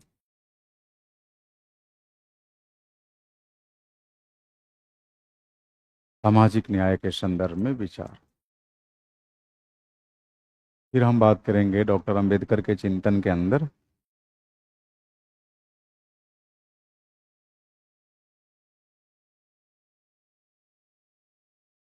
राजनीति के क्षेत्र में ये सामाजिक लोकतंत्र की बात करते हैं, जो कि पूर्ण लोकतंत्र है ना। वेस्टर्न पॉलिटिकल थॉट के लिए तो आपको एक अलग नोटबुक बनानी पड़ेगी। वेस्टर्न पॉलिटिकल थॉट में अब देखिए क्या क्या पढ़ने वाले हैं आप। प्लेटो, अरिस्टोटल, मैकियावेली, है ना। फिर आप पढ़ेंगे हॉब्स, लॉक, जेस मिल, मार्क्स, ग्रामसी, हन्ना अरेंट, नौ चिंतक। अब नौ चिंतक पढ़ने का मतलब कि एक अलग कॉपी तो चाहिए। या चाहे तो अगर बड़ी नोटबुक हो, आप तो वाइट शीट पे ही लिखते हैं ना कि स्पाइरल वाली, एक स्पाइरल पे तो पार्ट ए आ ही जाएगा, उस पे नहीं आएगा। इनकी बड़ी भारी भरकम नोटबुक है, इसमें आ जाना चाहिए। अभी बचा है पन्ना इसमें, कितना, कितना बचा है, उसमें नहीं आएगा WPT है। अच्छा, तो अलग ही आपने नई ही कॉपी बनाई है पॉलिटिकल थॉट की। हाँ हाँ, फिर तो आ जाएगा। हाँ हाँ, तो अभी आप रिकॉर्डेड फॉर्म में कर रहे हैं कि नहीं शुरुआत के लिए। हाँ फिर ठीक। अच्छा अच्छा, और सब क्रमबद्ध तरीके से है, वो पढ़ते जाएंगे तो थोड़ा स्पीड बढ़ा के भी कर लेंगे। हाँ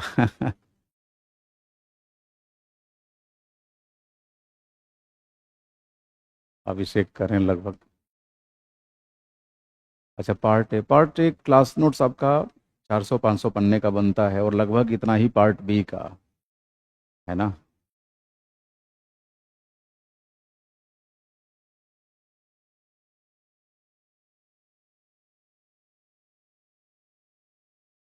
प्रवीण कह रहे हैं, मैं गांव में लाइब्रेरी में पढ़ता हूँ, तो मेंस आंसर राइटिंग प्रैक्टिस के लिए दिल्ली आना आवश्यक है।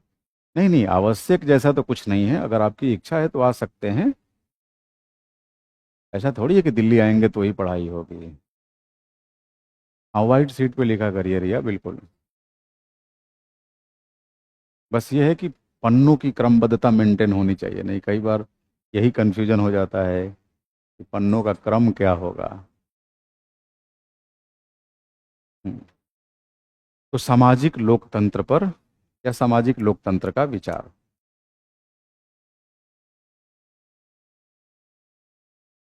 और फिर ये बेसिकली इनका राजनीतिक विचार है, समझ रहे हैं मेरी बात। राजनीतिक विचार में जो पढ़ने के लिए है, वो है सामाजिक लोकतंत्र पे, क्योंकि ये इनका यूनिक विचार है। सोशल डेमोक्रेसी पर डॉक्टर अंबेडकर की जो ओपिनियन है वो सबसे मजबूत ओपिनियन है।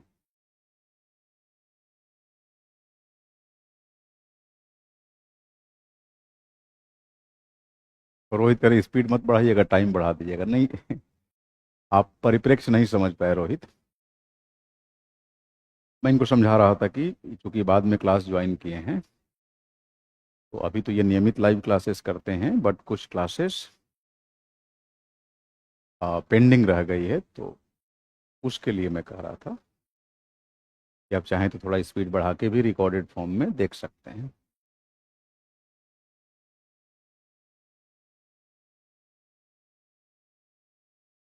अंकित शरण कर रहे हैं कि कुछ लोग अंबेडकर की मूर्ति क्यों तोड़ देते हैं, इसलिए कि उनके दिमाग की जो कटोरी है ना, उलट चुकी होती है, क्योंकि इस तरह की गतिविधियों को पागलपन कहते हैं, है ना। और पागलपन की सराहना नहीं की जा सकती, और पागलपन को जस्टिफाई नहीं किया जा सकता। मैं कह रहा हूँ, किसी भी महापुरुष की मूर्ति तोड़ना या उसके लिए अशोभनीय शब्द का प्रयोग करना संकेतों में ही सही कहीं से भी अलाउड है, कहीं से भी जायज है।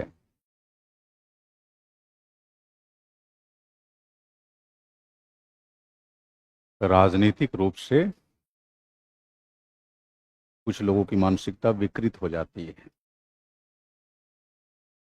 उनके अंदर का जो विकार है वो इस तरह की गंदगी फैलाने के लिए उन्हें स्टिमुलेट करते रहता है, प्रेरित करते रहता है।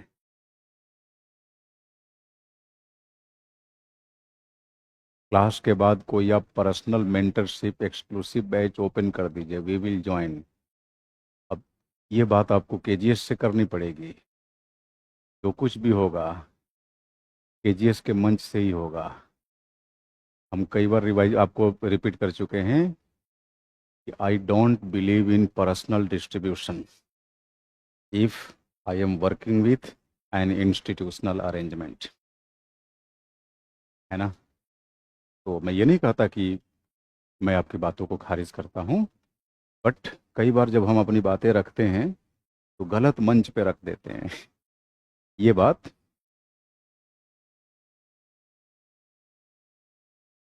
चलो मैं फॉरवर्ड कर देता हूँ कि ये केजीएस के लिए है ना। केजीएस की जो एकेडमिक टीम है, उनकी नज़र होती है आपके हर चैट पे।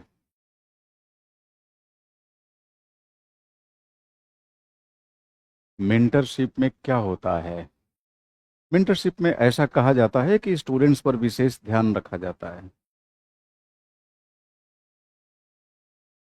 जैसे मान लीजिए आपने पढ़ाई कर ली, तो मेंटरशिप का जो कॉन्सेप्ट है वो बेसिकली किस लिए आया है, ये उनके लिए कि जिन्होंने पढ़ाई लिखाई कर लिया, सिलेबस पूरा कर लिया, और कहीं कहीं मान लीजिए कि बात बात पे कुछ समझना है, कुछ पूछना है, तो कई बार टीचर्स उपलब्ध नहीं रह पाते। अब मान लीजिए दिल्ली सेंटर पे हैं तो दिल्ली के स्टूडेंट्स से तो मिल लेंगे। अब चले गए इलाहाबाद सेंटर पे क्लास लेने, तो फिर दिल्ली वाले बच्चे क्या उनका इंतजार करेंगे कि 20 दिन में लौटिएगा तब हम पूछेंगे।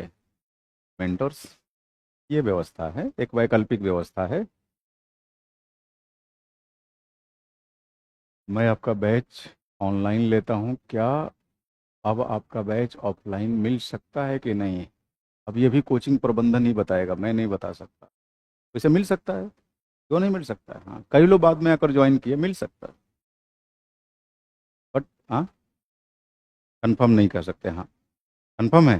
हाँ तो मिल सकता है, देखिए कंफर्म कर दिए ऑफलाइन वाले स्टूडेंट से।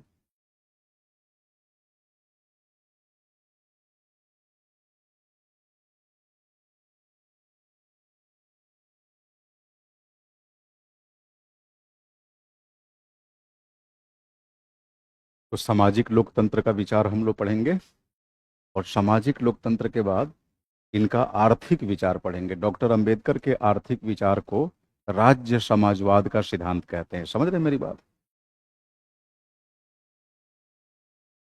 राज्य समाजवाद पर विचार, या राज्य समाजवाद का विचार कह लीजिए।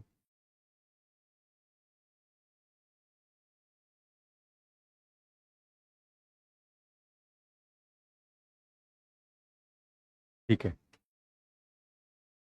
तो देखो जी, डॉक्टर बी आर अम्बेडकर के चिंतन का जो केंद्रीय विषय है वो है बेसिकली सामाजिक न्याय पर इनके विचार। जब डॉक्टर बी आर अम्बेडकर सामाजिक न्याय के संदर्भ में बोलते हैं। चलिए रिया, अभी हम लोग टॉपिक डिस्कस करते हैं। आप ऑफलाइन क्यों आना चाहते हैं? ऑनलाइन और ऑफलाइन में क्या ही अंतर है बताइए। हम तो देखते हैं कि ऑफलाइन की तुलना में ऑनलाइन वाले ज़्यादा इंटरेक्शन करते हैं। तो आप ये मत अपने मन में पालिए कि आप ऑनलाइन पढ़ रहे हैं तो ऑफलाइन से पीछे हैं, ऐसा कुछ नहीं है। आप तय मानिए, बिल्कुल निस्वार्थ भाव से कह रहा हूँ, एज ए टीचर मेरे लिए ऑफलाइन और ऑनलाइन दोनों स्टूडेंट्स एक समान हैं। फर्क ये है कि ऑफलाइन वाले नज़रों के सामने हैं, ऑनलाइन वाले इंटरनेट के माध्यम से जुड़े हैं। समझ रहे हैं? हाँ,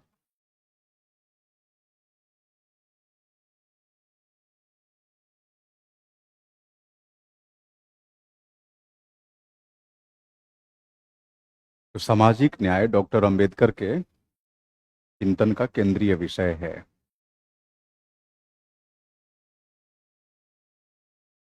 और ध्यान रखिएगा, भारत में, सुनील, भारत में फ्रीडम को इतना सारगर्भित तरीके से किसी विचारक ने समझा और प्रस्तुत किया,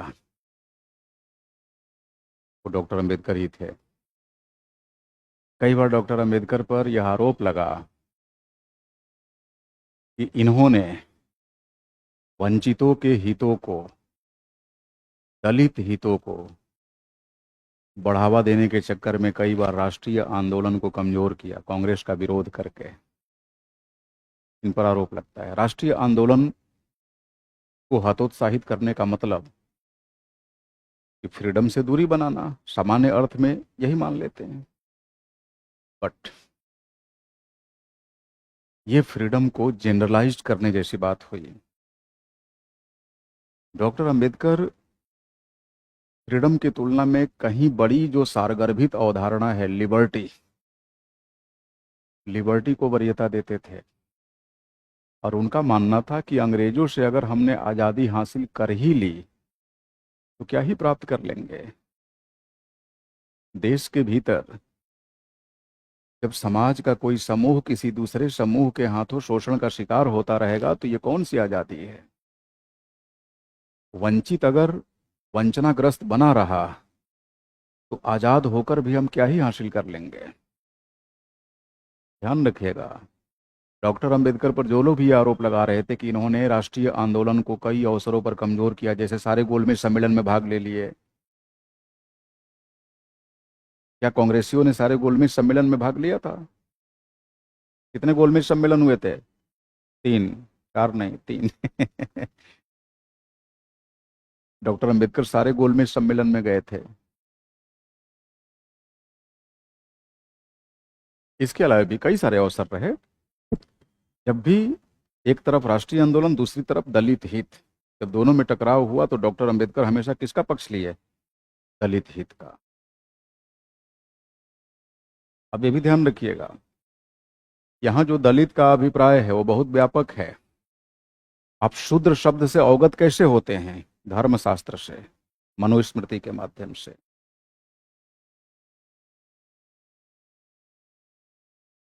शूद्रों की क्या स्थिति थी, इस संबंध में जानकारी आपको धर्म ग्रंथों से ही तो मिलती है, धर्मशास्त्रों से। और समाज में महिलाओं की क्या स्थिति थी, इसकी भी जानकारी कहाँ से मिलती है? धर्मशास्त्रों से ही। अगर मनुस्मृति में शूद्रों की बात की गई है तो महिलाओं को बिल्कुल शूद्रों के समान ही रखा गया है। महिला और शूद्र में कोई अंतर नहीं किया गया है। तो डॉक्टर अंबेडकर जब बात करते हैं कि हम दलितों की वकालत कर रहे हैं तो वास्तव में दलित और साथ में आधी आबादी, तो समझ लीजिए कि समाज के एक बहुत बड़े हिस्से का भार अपने सर पे लेकर चल रहे थे और उनकी मुक्ति का मार्ग तलाश रहे थे। मुक्ति का मार्ग, बुराइयों से मुक्त होने का प्रयास लिबर्टी कहलाता है। समझ रहे मेरी बात? और हमारे समाज में छुआछूत, जातिगत विभेद, वर्ण आधारित विभेद, इनकी जड़ें इतनी गहरी हो चुकी थी और डॉक्टर अंबेडकर के समय समझ सकते हैं कि उस समय हमारा समाज कितना परंपरावादी रहा होगा, रूढ़िवादी रहा होगा। उन्हें खुद तमाम जातिगत आधार पर यातनाएं सहनी पड़ी। भाई उन्होंने तो सिद्धांत और व्यवहार दोनों ही रूपों में इसको देखा और फिर ये महसूस किया कि अंग्रेजों को देश से भगाकर उनसे लड़के हम स्वतंत्रता तो हासिल कर लेंगे, लेकिन ये स्वतंत्रता बाहरी स्वतंत्रता होगी, जबकि हिंदुस्तान में स्वतंत्रता की लड़ाई कई स्तरों पर लड़नी है। ये स्वतंत्रता तो अब देखिए, वास्तव में हमारे यहाँ स्वाधीनता आंदोलन जो शुरू हुआ वो 1915 ऑनवर्ड्स ही तो शुरू हुआ। भाई गांधी के आने से पहले भारत में कौन सा पैन इंडियन मूवमेंट था नहीं था। 1915 के पश्चात ही सही मामले में स्वाधीनता आंदोलन हमारे यहाँ शुरू हुआ, गांधी जी के प्रभाव से, इसमें कोई दो राय नहीं। और 15 से जो प्रक्रिया शुरू हुई, आपको नहीं लगता कि 42 आते आते हमने अंग्रेजों की चूल्हे हिला दी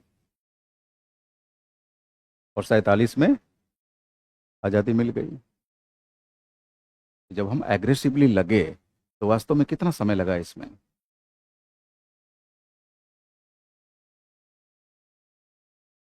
बस लगभग 30 साल, मान लीजिए 28-30 साल। आप बताइए, समाज में सामाजिक विभेद अभी तक आप खत्म कर पाए हैं? नहीं। समाज में व्याप्त विभेद मूलक वातावरण क्या हम पूर्णतः खत्म कर पाए हैं? नहीं कर पाए हैं। लेकिन ये तो मानेंगे ना, ये एकदम स्थापित मान्यता है और 100% सही भी है कि 47 में हम अंग्रेजों से मुक्त हो गए, अंग्रेजों से आजाद हो गए, स्वतंत्र तो हो गए। ये कैसी स्वतंत्रता थी? बाह्य शक्ति से स्वतंत्रता। लेकिन देश के भीतर के फिरंगियों से स्वतंत्रता कैसे मिलेगी? बाहरी फिरंगियों को तो हमने भगा दिया।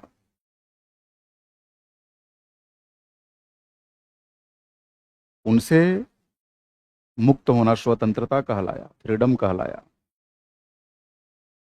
और देश के भीतर शोषण से मुक्त होना, भेदभाव से मुक्त होना,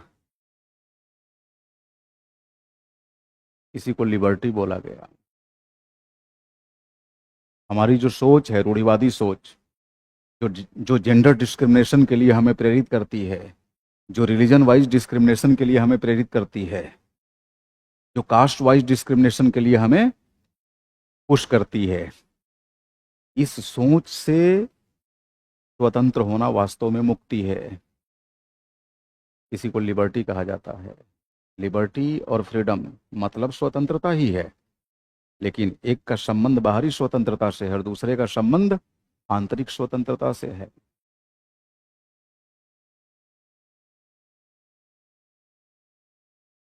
समझ रहे मेरी बात?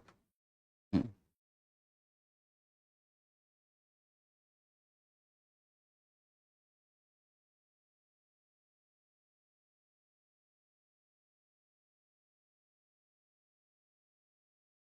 तो डॉक्टर अंबेडकर ने आंतरिक स्वतंत्रता पर काम किया कि देश के भीतर लोगों को हम स्वतंत्र कैसे कराएं। जातिगत भेदभाव की भावना कभी खत्म होगी या नहीं? देखो जी, अब ये कोई मटेरियल साइंस का तो मामला है नहीं, या नेचुरल साइंस का, पॉलिटिकल साइंस है। हर व्यवस्था के दो पक्ष निकल जाते हैं। अब अगर मान लीजिए थोड़ी देर के लिए हम जातिवाद को या जातिगत व्यवस्था को बुरा मान लें, तो किसी न किसी संदर्भ में कोई ना कोई ऐसा भी पक्ष होगा जो यह प्रमाणित कर देगा कि जातिवाद अच्छा है। अब राजनीति में जातिवाद, अक्सर लोग बुराई करते हैं, और रजनी कोठारी का पूरा रिसर्च ही इसी पे आधारित है कि राजनीति में जातिवाद होना अच्छी बात है। और अपने पक्ष के समर्थन में उन्होंने तर्क दिया है। Rudolph and Rudolph, caste politics in India, इसके समर्थन में अपना तर्क दिया है, और आप उनके तर्क को खारिज नहीं कर सकते। तो मैं ऑब्जेक्टिव जवाब कैसे दे सकता हूं कि जातिवाद खत्म होगा कि नहीं होगा? है ना?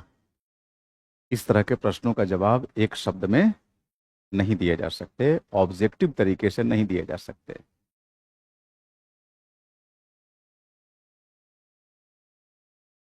अरविंद घोष तो अंतरिक्ष स्वतंत्रता की वकालत करते थे। जीवन के अंतिम दोनों दिनों में थोड़ा सा हिल गए थे वो। हिल गए थे मतलब समझ रहे हैं? हाँ, चिंतन कुछ ज्यादा ही हावी हो गया था।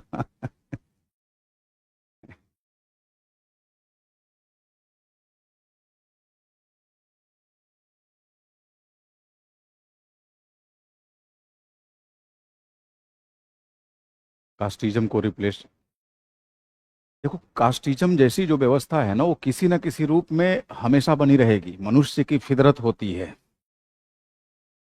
कास्ट सिस्टम आप देखिए वर्तमान में क्लास सिस्टम में कन्वर्ट होते जा रहा है।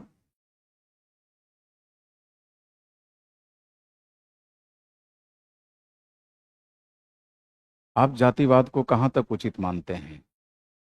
जहां तक उचित मानना चाहिए।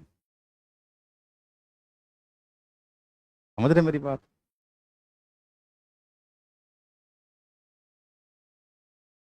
अगर मान लीजिए कि मैं कहता हूं कि मिस्टर एक्स जातिवादी हैं,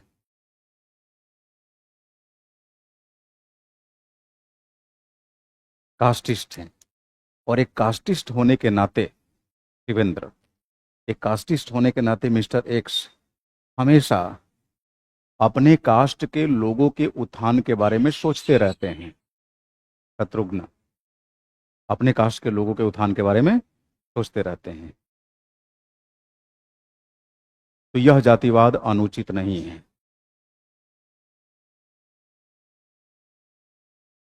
कम से कम जातिवाद के नाम पर कुछ अच्छा ही तो कर रहा है एक्स। समझ रहे मेरी बात? हाँ, अब पता चला कि किसी एक के उत्थान के नाम पर अगर दूसरे के पतन की दुहाई दे रहे हैं मिस्टर एक्स, तो फिर हम इनके समर्थन में नहीं है। जातिवाद के माध्यम से समाज के किसी वर्ग को राजनीति के अंदर अपनी सहभागिता को बढ़ावा देने का अवसर मिलता है, तो जातिवाद अच्छा है। लेकिन जाति के आधार पे अगर सामाजिक वैमनस्य को बढ़ावा दिया जाए, ऐसा जातिवाद उचित नहीं है। सीधी सी बात है।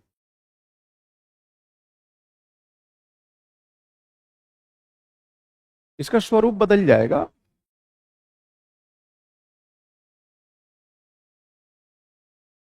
धीरे धीरे आप देखेंगे। अब बताइए कास्ट, और अब जैसे देखो, कास्ट सिस्टम का ही रिफाइंड वर्जन है क्लास सिस्टम, जो भारत में तेजी से विकसित हो रहा है। आप जैसे ही आईएएस बन जाएंगे, चाहे आपकी कोई भी कास्ट रही हो, अब आप एक अलग क्लास में चले जाएंगे। क्या बोला जाएगा? Class one. अब आप क्लास वन में आ गए, पीसीएस बन गए, क्लास टू हो गए। नहीं नहीं, खत्म होने के स्थान पे कैसे बढ़ रहा है? बिल्कुल नहीं बढ़ रहा है शाहिद, ऐसा नहीं है। जैसे जैसे शिक्षा का स्तर बढ़ेगा, लोगों को रोजगार का अवसर मिलेगा, है ना, ये सब चीजें।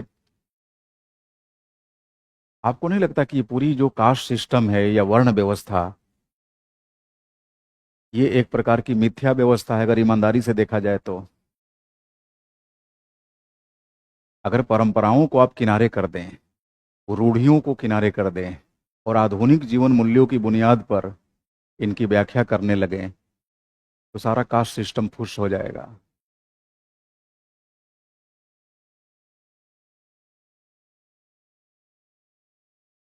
शिवेंद्र करें जैसे महिलाओं को सशक्त बनाने के चक्कर में विपरीत पुरुषों पर घरेलू हिंसा हावी होने लगी है। मैं आपकी बात से इत्तेफाक नहीं रखता, सहमत नहीं हूँ। संभव है महिलाओं की तरफ से भी पुरुषों के ऊपर हिंसा होती होगी, लेकिन ज्यादातर उदाहरण आपको यही मिलेंगे कि पुरुषों के द्वारा महिलाओं पर हिंसा की जाती है। आंकड़े पे बात करिए, है ना, ज्यादातर केसेस कहाँ दिखती है? हाँ, पुरुष ही महिलाओं का उत्पीड़न करते हैं। हाँ, ये भी मैं नहीं कहता कि महिलाएं नहीं करती, तो ऐसी केसेस हो सकती है, बट ये नहीं कहिए कि आपने, मतलब अब निजी अनुभव के आधार पे कुछ नहीं बोल सकते। समझ रहे हैं? ये सब पढ़ना है आपको, role of caste, religion, ethnicity in politics, specially in Indian politics पढ़ेंगे उसमें। कास्टिज्म में फ्लेक्सिबिलिटी है? नहीं, बिल्कुल नहीं है। कास्टिज्म में फ्लेक्सिबिलिटी नहीं है।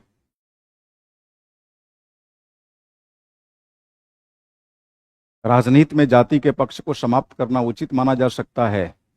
नहीं।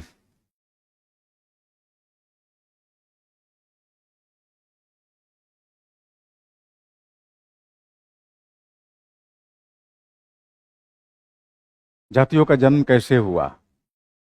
अब देखो, इसके लिए कोई ऐतिहासिक धार्मिक साक्ष्य नहीं है। वर्ण की उत्पत्ति कैसे हुई ये बताया गया है धर्मशास्त्र में, है ना। जाति की उत्पत्ति कैसे हुई इसके लिए हमें चिंतकों पर रिलाई करना होता है। तो अभी मैं आपको यही पढ़ाऊंगा सामाजिक न्याय में, कि सामाजिक न्याय के अंदर डॉक्टर बी.आर. अम्बेडकर बताते हैं कि वर्ण व्यवस्था की वास्तव में उत्पत्ति कैसे हुई, जाति व्यवस्था की उत्पत्ति कैसे हुई, अनटचेबल्स यानी शूद्रों की उत्पत्ति कैसे हुई, ये सब समझाते हैं वो।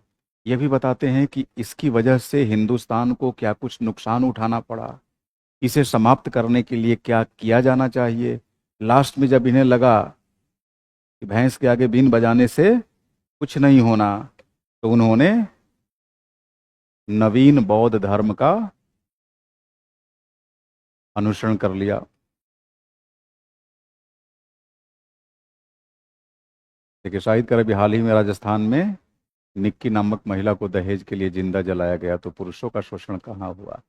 हाँ, एक दो एग्जाम्पल के माध्यम से नहीं कहेंगे, हाँ, बट ये सच्चाई है कि भाई अधिकांश शोषण का शिकार, घरेलू हिंसा का शिकार ज्यादातर केसेस में महिलाएं ही होती हैं, है ना।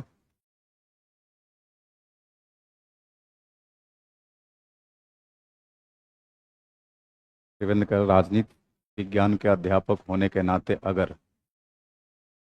आप करना, नहीं समझ पा रहा हूँ क्या बोल रहे हैं, पूरा प्रश्न लिखिए।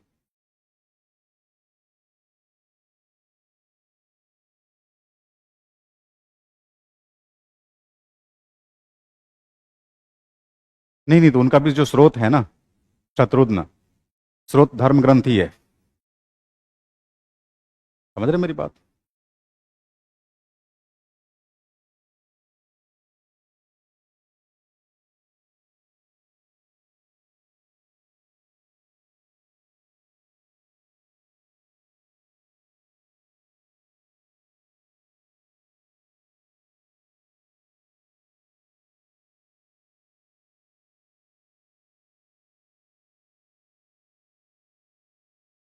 चलो, अब तुम लोग चाहते हो कि राजनीति विज्ञान में राजनीति विज्ञान पे बात ना हो, राजनीति पे बात हो। अब आ जाइए राजनीति विज्ञान की तरफ।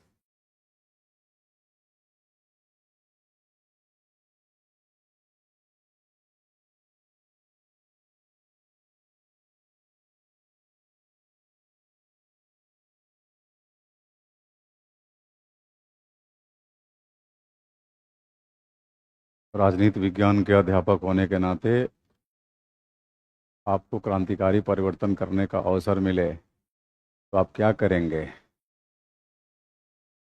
अभी सोचा नहीं हूँ, बताऊंगा। अगर किसी चीज़ के लिए पुलिस को बुला दिया जाए तो अपने आरजीएस में नाम लिखती है तो कोई प्रॉब्लम है?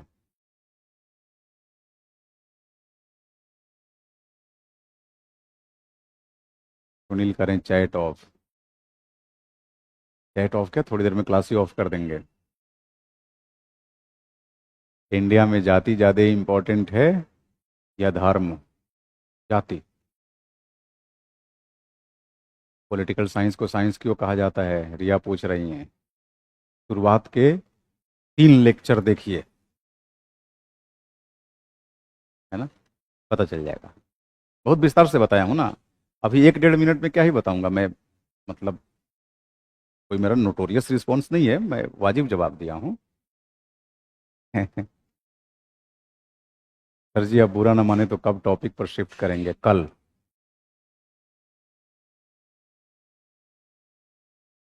निधि करिए सर, पढ़ाइए। नहीं, हम चाहते हैं कि आप बतियाइए। आप लोगों को हमेशा शिकायत होती है।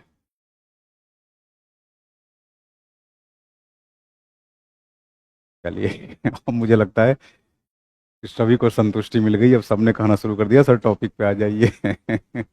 आ जाइए टॉपिक पे। सामाजिक न्याय के संदर्भ में डॉक्टर अंबेडकर के विचार। देखिए,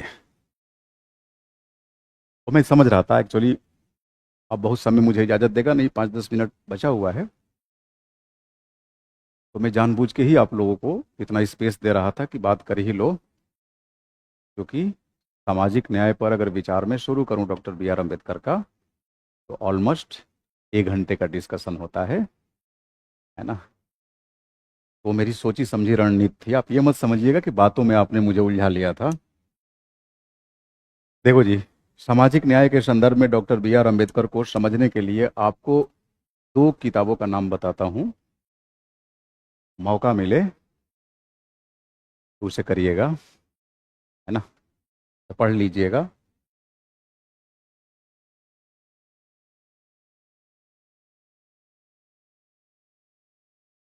पतली पतली किताबें हैं।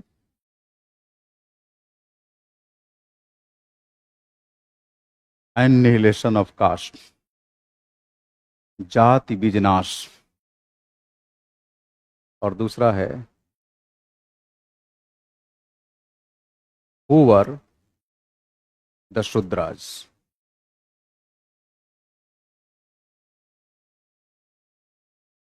मिल जाएगी, हिंदी में भी मिल जाएगी। नेहा, रोहित, है ना। कौन सी? सेकंड वाली मिल जाएगी, पहली वाली भी मिल जाएगी। अच्छा, यहाँ बेचते हैं। एनिहिलेशन ऑफ कास्ट एकदम पतली सी किताब है, उनके पत्राचार का संग्रह है, पत्रों का। एक बार इसको पढ़िएगा, है ना, वन गो में चाहेंगे तो आप पढ़ डालेंगे। तो इनके माध्यम से डॉक्टर अंबेडकर के द्वारा प्रस्तुत जो सामाजिक न्याय का विचार है ना, इसको समझने का अवसर मिलेगा आपको। अब देखिए, सामाजिक न्याय के विचार के अंतर्गत डॉक्टर अंबेडकर क्या बताते हैं।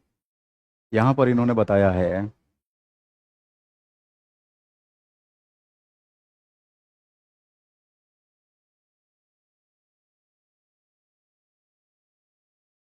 मतलब वर्ण व्यवस्था के बारे में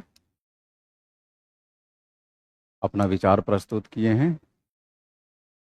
जाति व्यवस्था के बारे में बताए हैं। इन्होंने बताया है विधिवत रूप से कि जाति व्यवस्था की उत्पत्ति कैसे हुई,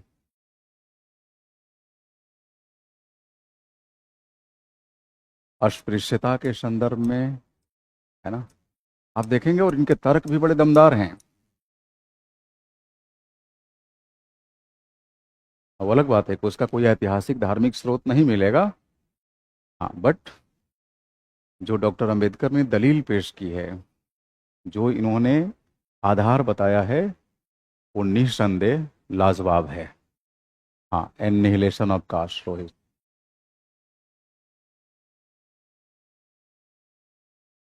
आपको पतली पतली किताबें हैं, इसलिए मैं कह दिया मौका मिले तो पढ़ लीजिएगा। आप जरा सोचिए, भारतीय दर्शन में डॉक्टर अंबेडकर को नहीं पढ़े, गांधी को नहीं पढ़े, नेहरू को नहीं पढ़े, तो फिर क्या ही पढ़े। ठीक वैसे ही भारतीय इतिहास में अगर आधुनिक इतिहास, खास करके स्वाधीनता का इतिहास नहीं पढ़े, तो फिर क्या ही पढ़े।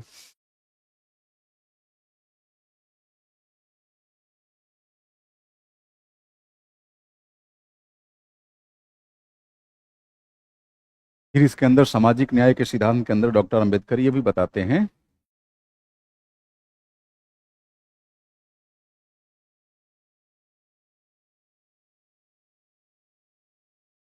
कि सामाजिक विभेद किस प्रकार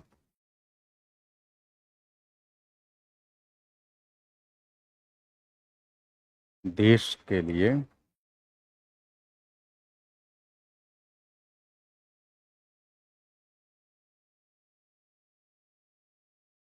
नुकसानदायक रहा, है ना।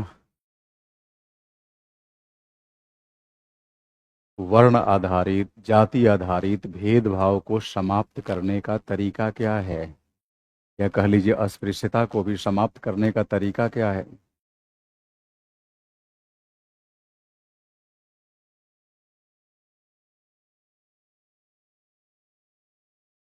इन सब पर डॉक्टर अंबेडकर विस्तार से बात करते हैं, है ना।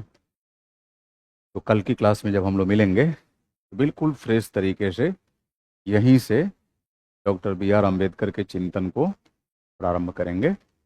कल ही कल में हम लोग इसे पूरा कर लेंगे। ठीक है, आज के लिए इतना ही। Thank you so much. Have a good day.